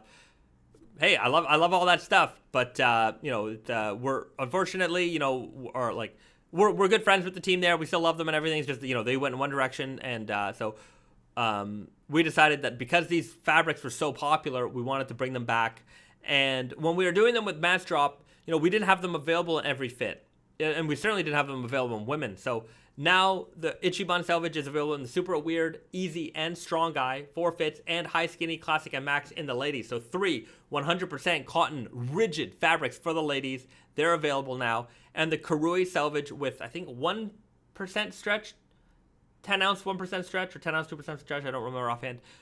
Those are coming out next Friday. Again, same fit, super weird, easy, strong guys. So a new strong guy option and the ladies fit. So more strong guys coming. People want. I'm reading here. More people want more groovy guy options. Okay, I'm hearing you. I promise you, we'll have some more groovy guys. I'm gonna work on that when I'm doing my next round of smaller production things. So, yeah, we've got more coming. There will be more strong guy options even in the fall winter 21 fabrics. If I'm not mistaken, we're gonna do an elephant. Stay tuned. Stay tuned for the release schedule announcement because it'll have all the information there.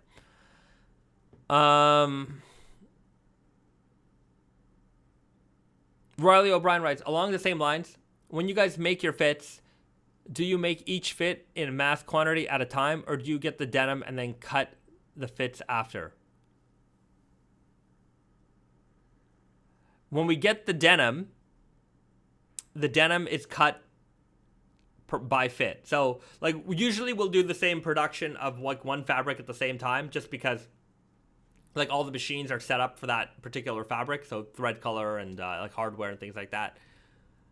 So in the production line, every machine has to be set up for the production that you're doing. So say we're cutting the elephant XS, we'll cut the elephant XS, we'll cut the super guy, we'll lay out another set of fabric, we'll cut out the weird guy, we'll lay out another set of fabric, we'll cut out the easy guy, and then denim jacket, so on and so forth. So usually we're working on one fabric production at a time on one particular production line. So we might have more than one production line going. So one production line is working on one gene, another production line is working on a different gene.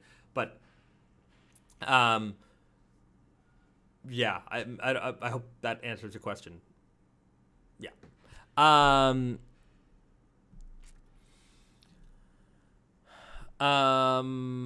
AKA Larry and Serg writes, are you guys planning on making long wallets and exotic leathers again? Probably not. Probably not. The long wallets, they were okay, but you know, they certainly weren't a big seller for us. Card holders, definitely much more popular. Definitely.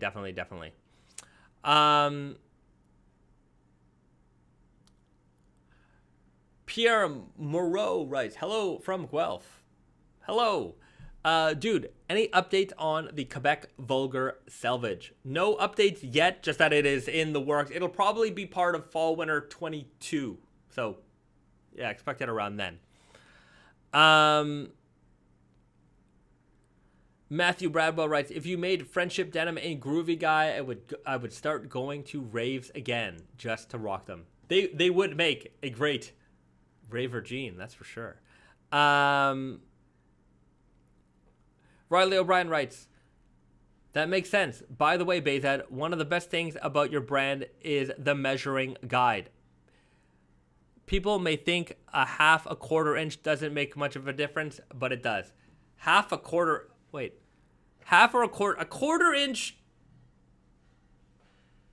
I find a quarter inch doesn't make that. Like if your jeans are reliant on a quarter inch, my opinion is they might be too tight.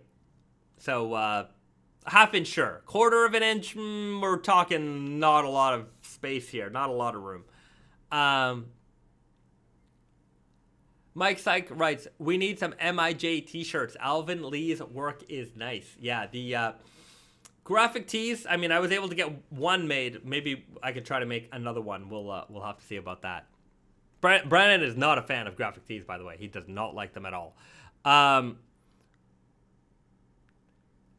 In the Naked and Famous documentary movie, who would play yourself and Brandon? I don't know.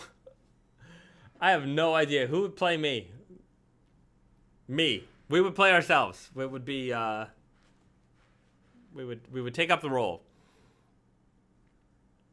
Who would, I don't know. I don't know who the young stars are these days. No clue. I have no idea. You tell me who would play us? Who would play us? Would Elephant 3 or 4 ever get their revenge? Someday. Someday they will. Someday.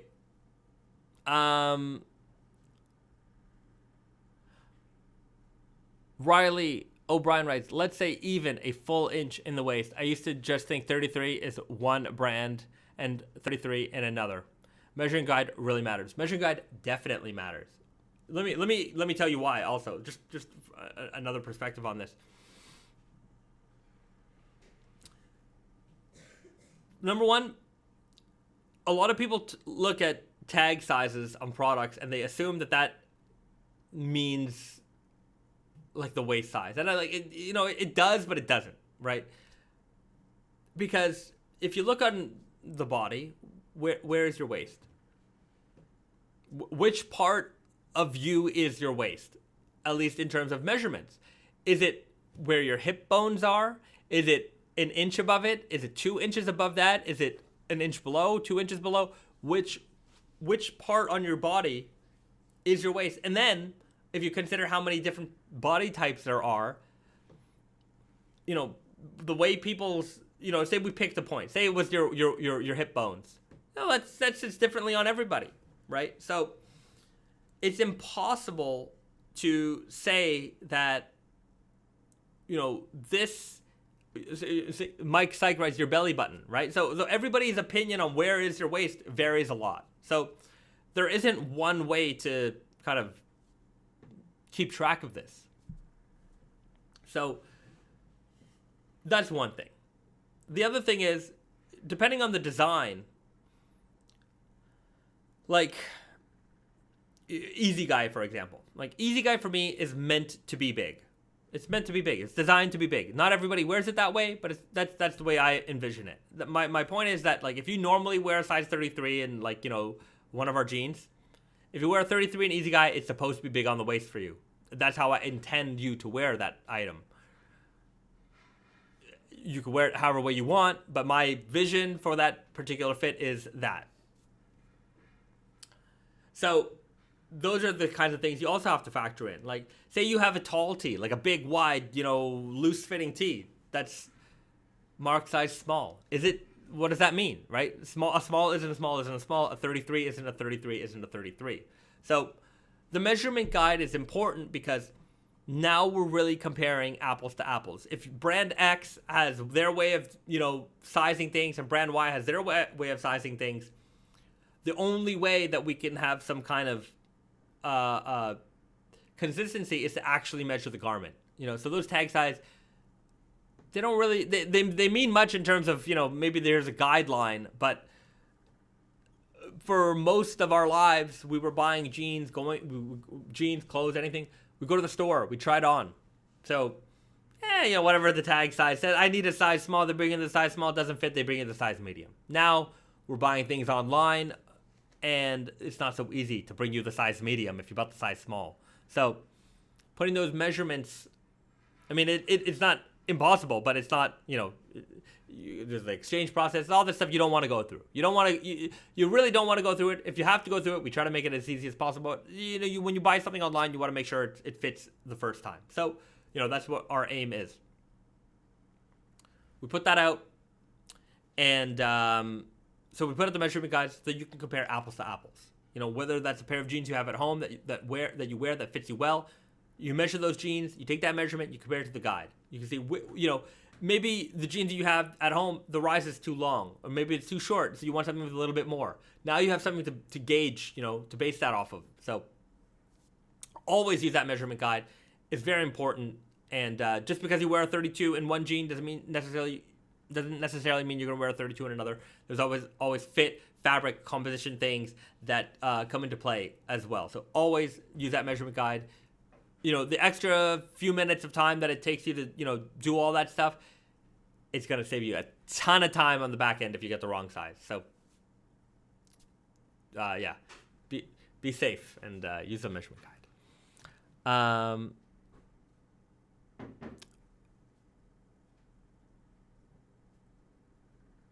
KW writes, speaking of sizing guides, I noticed some of your old pages for discontinued jeans are taken down. Is there a reason for that, or is it just too many pages to manage? Too many pages to manage. If once your website has like too many pages, it bogs it down. And as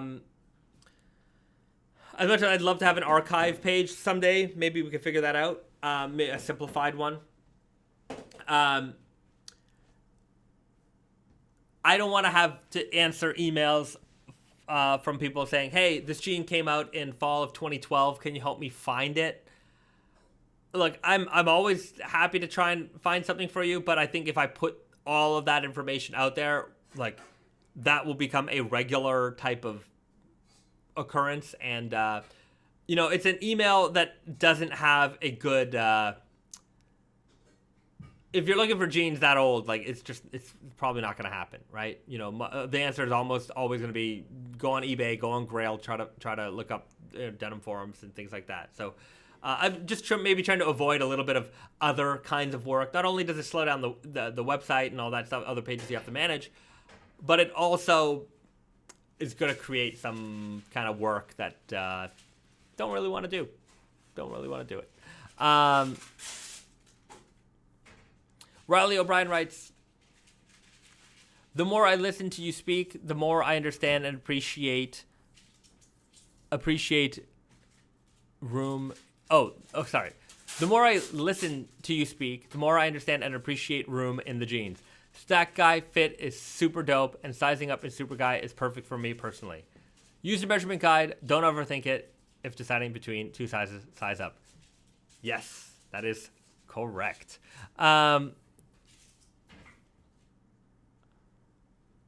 Electric Bamboogaloo 2 writes, I've noticed some other denim brands lately having done pre-orders for certain items. Is that something Naked Famous would consider for some of the love it or hate it kinds of items? Like yeah, I mean, look, pre-orders are fine. I think we could do some things like that at some point. You have to understand why some people do pre-orders, and yeah, the reasoning behind that. So when we make a product, we do two things. So we technically do pre-orders. We pre-order with our retail partners. They pre-order all of the product. We're making it. We deliver it to them. They have it in store. So we like having our products in store. I think that's a big thing. It helps people discover it. It support. We have retailers. This is they need inventory. This is fueling our industry. We're also very big on this is some real inside baseball talk for you. So the real key to success, well, there's several keys to success for running a successful denim brand, but one of our keys to success is having inventory. When you're a brand and you only do pre-order, so you only pre-book with your customers. Hey, customer Y ordered, $3,000, $4,000, $5,000 worth of jeans for the season. Okay, you delivered those goods. Now when the customer is sold out, or they've sold out of sizes, now you don't have anything to replenish them with, right? Now, instead of selling more of your stuff, they're selling other stuff, whatever they have, right? You don't grow because of that. And it's a tough position to be in because you as a brand, you have finite amount of resources. There's only so much money you can have tied up in things, and carrying inventory that could be tens, thousands, hundreds of thousands, millions of dollars, depending on how big you are, of goods in stock. So for us, we've always believed in the other way around that is to say to your, you then say to your customer, well, if your customer comes back to you next season, they say, hey, I sold a bunch of your product, but you didn't have any inventory for me to replenish. What should I do? And some people's answers, well, you should just order more, right? But order more for a lot of retailers, that means now I've got to put up front 20, 30, 40, however many thousands of dollars up front on inventory. That what happens if I don't sell it? Now, as a retailer, I've got all this inventory tied up in merchandise that I can't move or isn't moving fast enough. And now I got to mark it down. Now I'm not making any money on it. And hey, that's great for the brand because they got paid on it. But as the retailer, hey, the retailer doesn't keep their doors open selling stuff for less than they paid for it. Just, you can sell a few things for less than you paid for it, but it needs to balance out. This is the way things are. If you get the last ofs, you just got to move it out the door. Okay, fine. But, if a good majority of what you're buying is not moving and you've put all this money up front, very dangerous for a retailer. So retailers don't like doing this, especially in a commodity like really like any commodity. They want to be able to, at least in my opinion, they want to be able to order what they need up front. Now you have, your assortment for your shop. And throughout the season, you replenish. If you've sold something, you take a look at your weekly sales, and then you follow up and say, hey, here's what I sold last week, here's what I need. And because we carry inventory, at some point, I've definitely done a tour of the office, but, next time I'm in Canada, I'll do a proper tour, take you through the entire thing. We carry tens of thousands of pairs of jeans in stock. We have stock. And the reason for that is because we want to, support our retail partners. Say, hey, order what you need to start off with.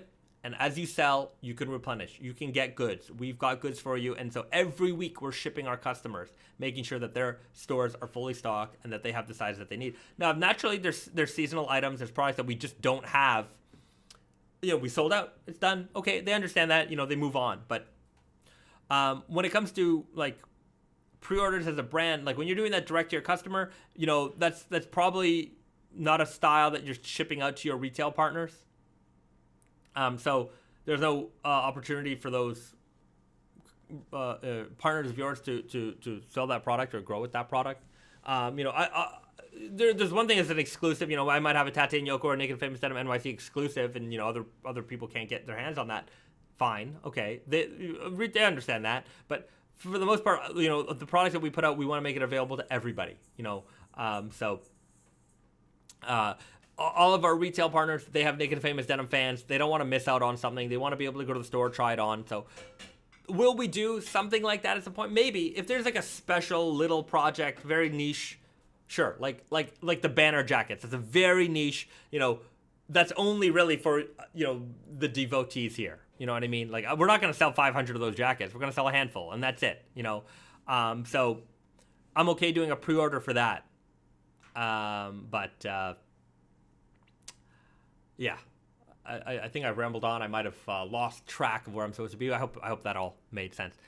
Electric Bamboo Bigaloo, branded play by Jay Baronshell. That is actually a good casting. Dev Patel as Bezad. Maybe, but Jay Baronshell, that's he's a Montrealer. He's from NDG. I used to live in NDG. Great part of Montreal. It's the Anglo area of Montreal. Great little community out there in NDG. I loved living out there. It's very nice. Risa played by the girl who played Jubilee in X-Men Apocalypse. I don't know who that was. I don't know who was that. X-Men Apocalypse Jubilee. Let me look it up.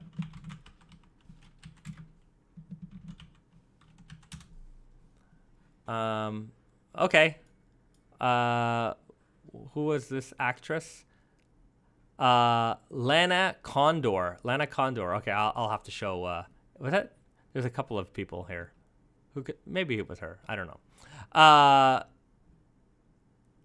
Yeah, X-Men Apocalypse. Lana Condor. Okay, I'll let her know.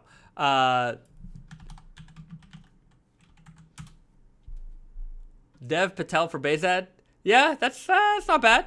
He's got a hairy face. I definitely can grow a beard. He'd have to grow his hair a little bit more, but I think we have a similar facial structure here. Big nose. All right.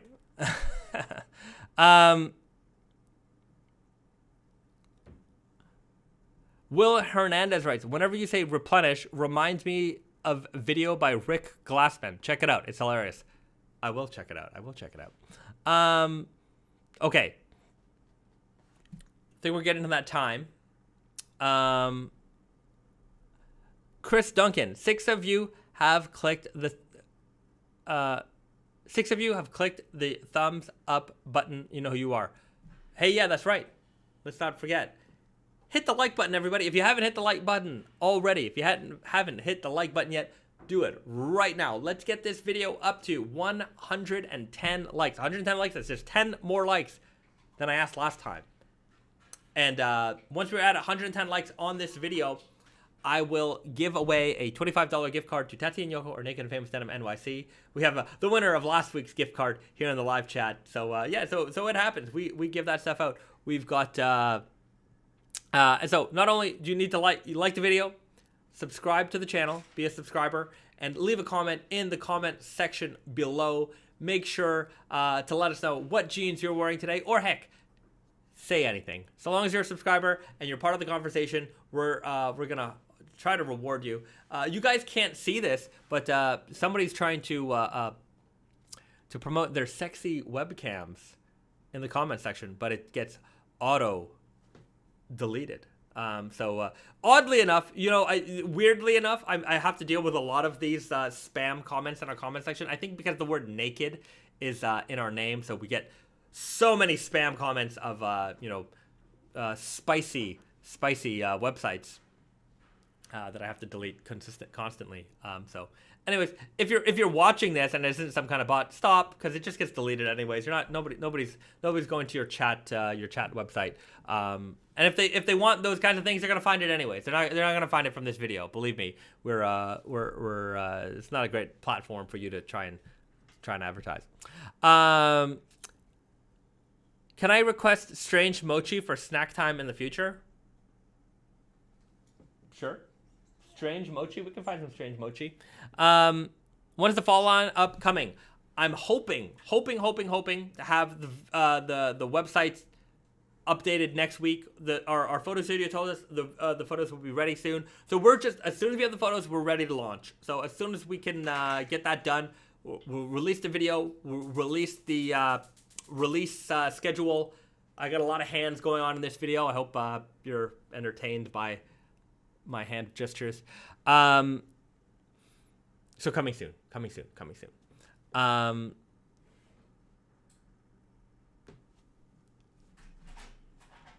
Oh, you can see the here, let's remove. You can see all those sexy things, huh?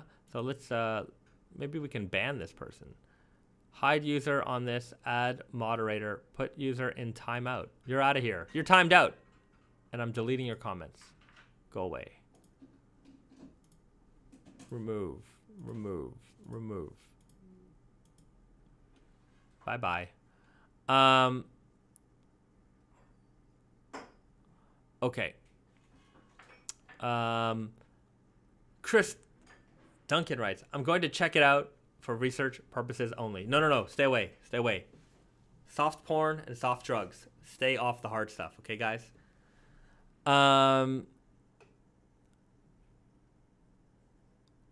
Rocking the Ghostbusters Supernatural Selvedge.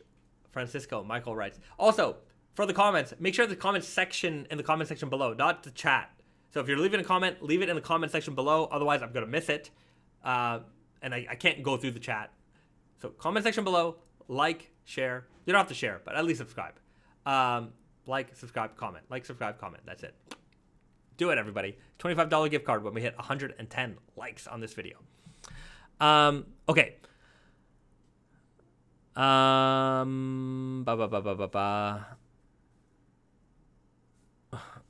Ilio702 wore my Elephant 7s yesterday. They are too thick for the summer. I don't doubt that. Depends on where you are. That's for sure. Risa, yeah. Do you want to snack time it? Yeah. What do we have? I don't know. It's a lady's choice today.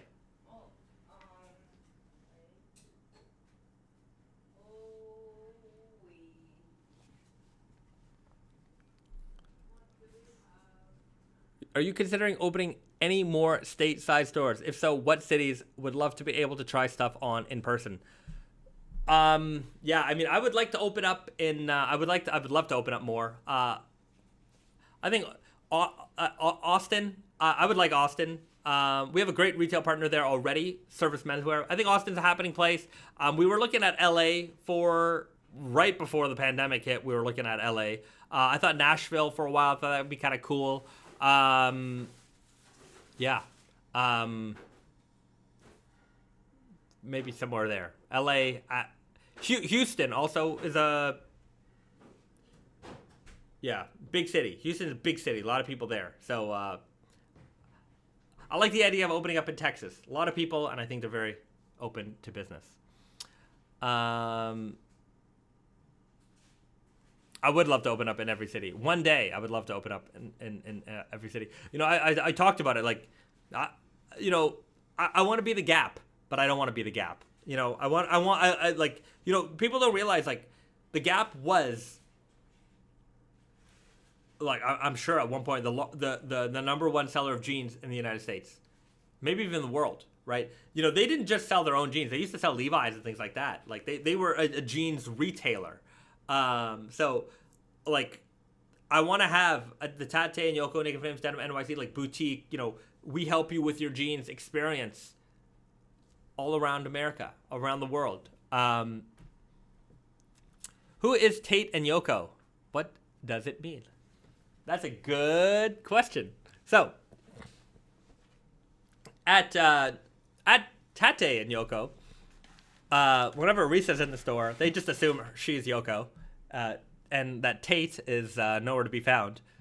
So this is a misconception. There is no person named Tate, and there is no person named Yoko. This is Risa.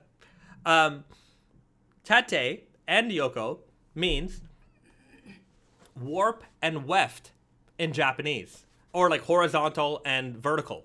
So when we talk about the weaving directions of like a fabric, you're always talking about the tate and the yoko, or the warp and the weft. Originally, Tate and Yoko was going to be named chaîne et trame, which in French means warp and weft. But then we realized that nobody outside of Quebec is going to understand that or know how to spell it. So Tate and Yoko was born. It's funny that both of those words are names that people recognize. Yeah. You know? Like Yoko is not necessarily an English name, but it's still like a name. Thank Yoko Ono for that one. Yeah. She really... Good old Yoko Ono. That's all I can say.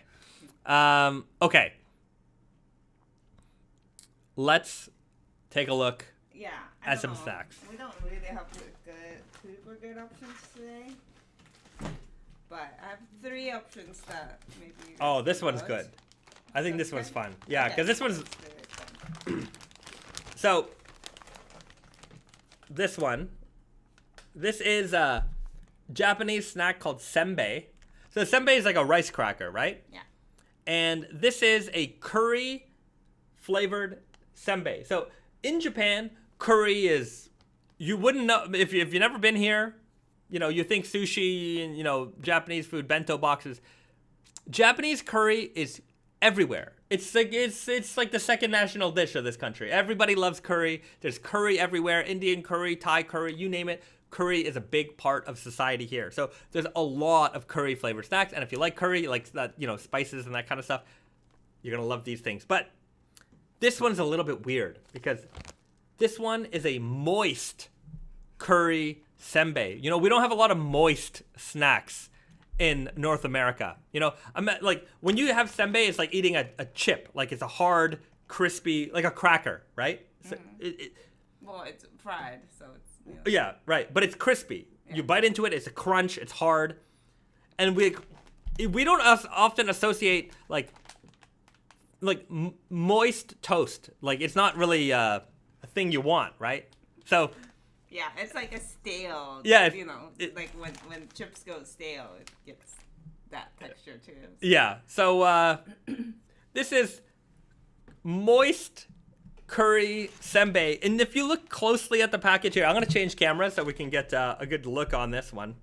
So give me a second here. Let's turn this on. Let's swap.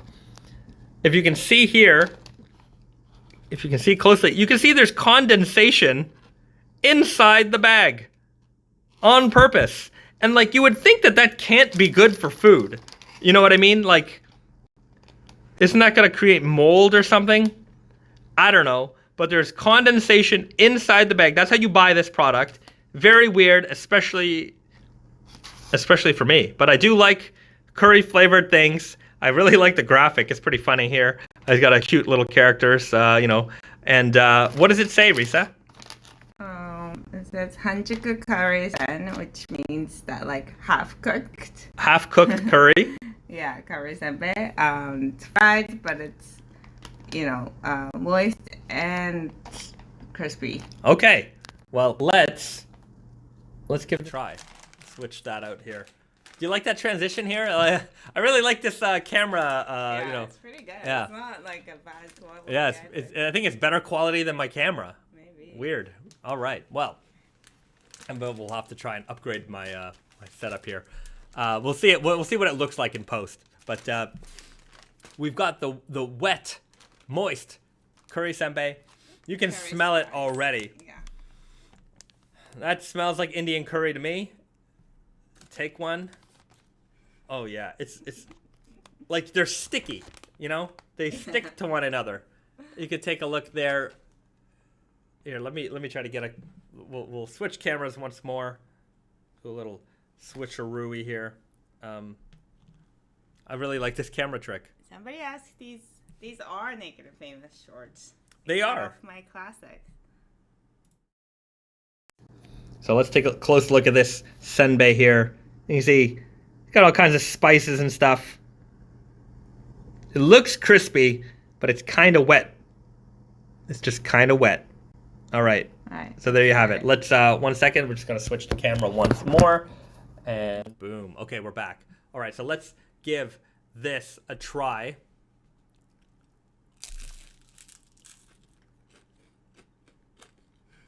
Yeah. Yeah, it just feels like a stale. The taste is all right, but texture. I mean, it's.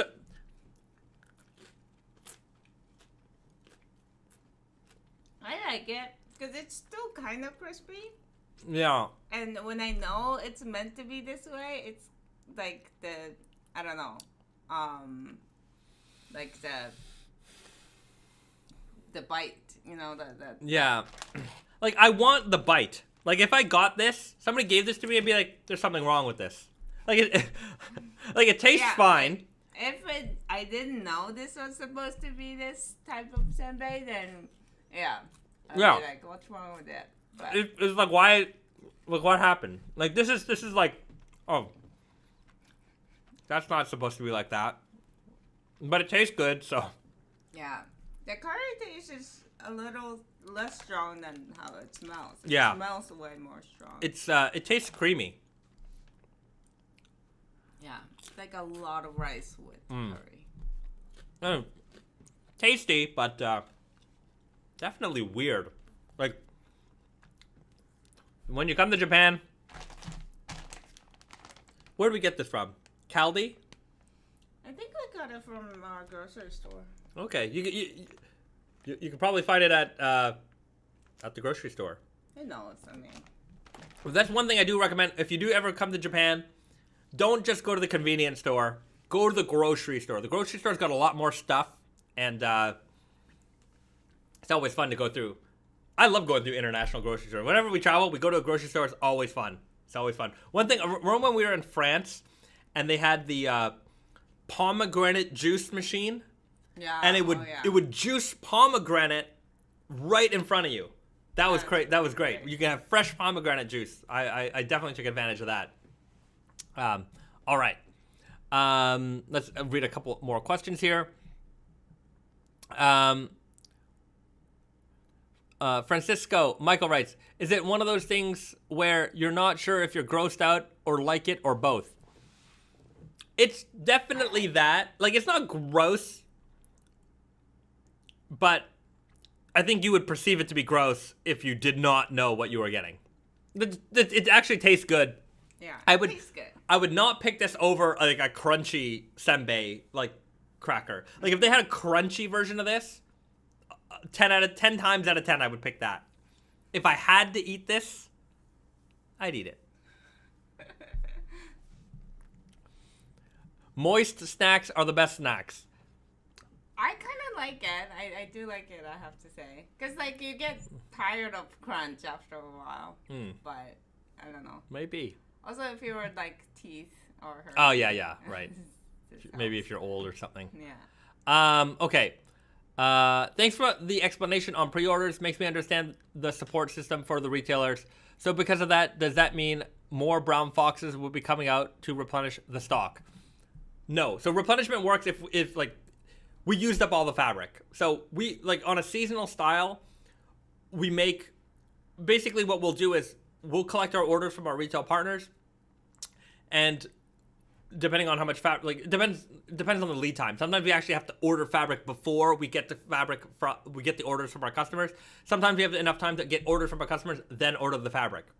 These days, we're mostly operating on, we buy the fabric first, show it next. So what could happen is we actually sell out in pre-orders for our retail partners. They might order more jeans as a whole than fabric allows us to make. So if that's not the case, usually our aim is to try to order a little bit more fabric than what we anticipate to pre-order so that we have extra product in stock for reorders. But once that is out, we're out and it's sold out. Okay. not sure if Risa had a chance to think it over, and don't mean to put her on the spot, but what is one or two of her favorite jeans of the recent collection? Of this coming fall or next spring? Sure, fall. Let's go fall. Good question. Or both. I'm just starting to forget what's going on with fall, to be honest. Let's see. The Asanoha kimono. Yes. Selvedge, that one is actually a good one. I personally, being Japanese and all, like, I don't like a lot of overly, like, Japanese stuff. You know, the Japanese print shirts and stuff. Like, I can see why it's popular, but, like, I wouldn't, wear it myself. I feel weird. But the Asanoha... It feels like touristy, right? And it's very cheesy, like, I think that's the point, but it's...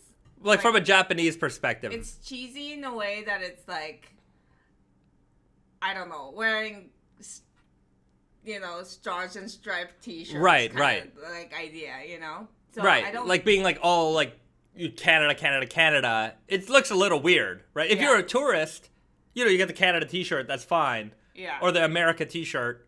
But like if you're...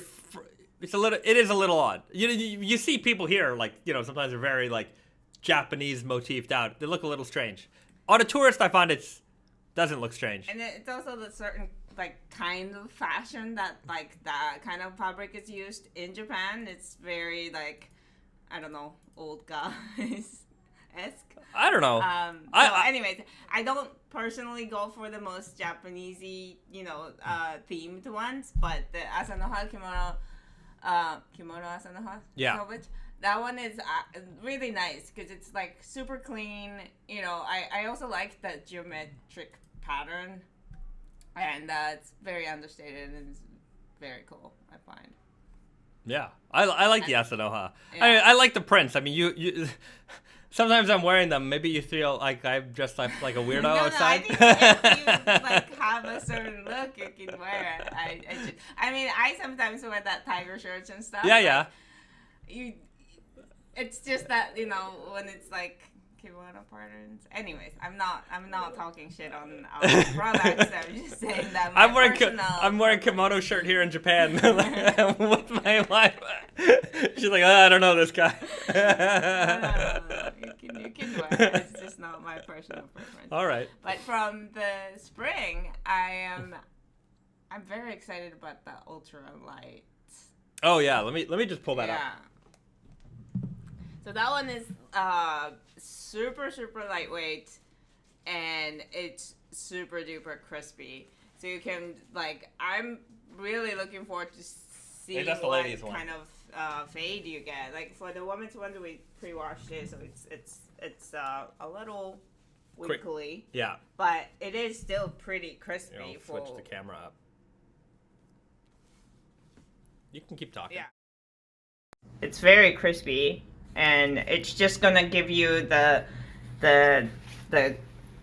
crease that you can see a very high contrast fade in, I think. So we'll see. Yeah. So this is the Ultratech Lightweight Denim, 5 ounces, made with I think 20% nylon. Yeah. So it's super light. It's super durable. And this is the ladies' one. It is rinse wash, so it's a little bit more crinkly. But yeah. This is one to be excited for the fall, that's for sure. For the spring. Sorry, yeah, spring. See, we have too many seasons in our brain. It's kind of hard to keep track of everything. I hope it's focusing properly. Anyways, there we go. That's much better. The lighting is so that's it. That's the Ultralight Tech Denim. I showed this off a couple times in the men's and there's also a denim jacket as well. So let's... oh, there we go. A little wide shot. Get close. Fun to play around with these tools. Anyways, let's get back to the main camera here. All right. So, I think... way crispier than tonight's snack. That's true. Okay. That's a cool cat house, man. Yes, I made it. Risa made this. Risa made this cat house. Yeah. You see? So it's like the cyber cat house. It's like a. I made it from. She made it from cardboard. Yeah. So yeah, it's pretty neat, pretty neat. But yeah, so there you have it. Okay, well, I'm gonna leave it at that. I think that was pretty good live stream here. We covered a lot of topics, and we had a lot of friends hang out. We answered a lot of questions. So let's just we'll end it off on a few things. If you haven't liked this video yet, go and hit that like button. Don't forget to hit that like button, subscribe to the channel, and leave a comment in the comment section below. When this video hits 110 likes, we will pick a lucky commenter who they gotta be subscribed. And we will give away a $25 gift card to Tate Yoko or Naked Famous Denim NYC, your choice. So be sure to like the video, leave a comment in the comment section, and be a subscriber. And that's my only call from you guys. Let's think of a final thought. I'm trying to think of something. What? Be nice. I don't know. That's pretty cheesy. I don't have any advice for anybody. Don't litter. Don't litter. Don't litter. Littering. Yeah, that's good advice. Don't litter, anybody. Littering is bad. In Japan, there are no public garbage cans anywhere. Don't ask me why. You can get into why. I'm not going to get into it now. But there's no garbage cans anywhere, and there's no litter anywhere, and that's generally speaking. But that's because everyone carries around their litter with them. Believe me, if I often don't buy things because I don't want to carry the trash around with me. But at home, you keep your trash in your pocket. Yeah, I keep my trash in my pocket until I can find a garbage can. Or sometimes it just stays in there. At home, you do that. It just stays in there because I'm too lazy to take it out, and I'm too lazy to empty the trash in my pocket into the trash can. But that's what happens when there's no public trash cans. So even if you have public trash cans, use them. Don't litter. Be a solid citizen. And happy Naked and Famous Denim Day to everyone. Have a great weekend. It's great hanging out with you all, and we'll see you guys next week on the Naked and Famous Denim Day Friday live stream here on YouTube, 7 p.m. Eastern. Bye-bye, everybody.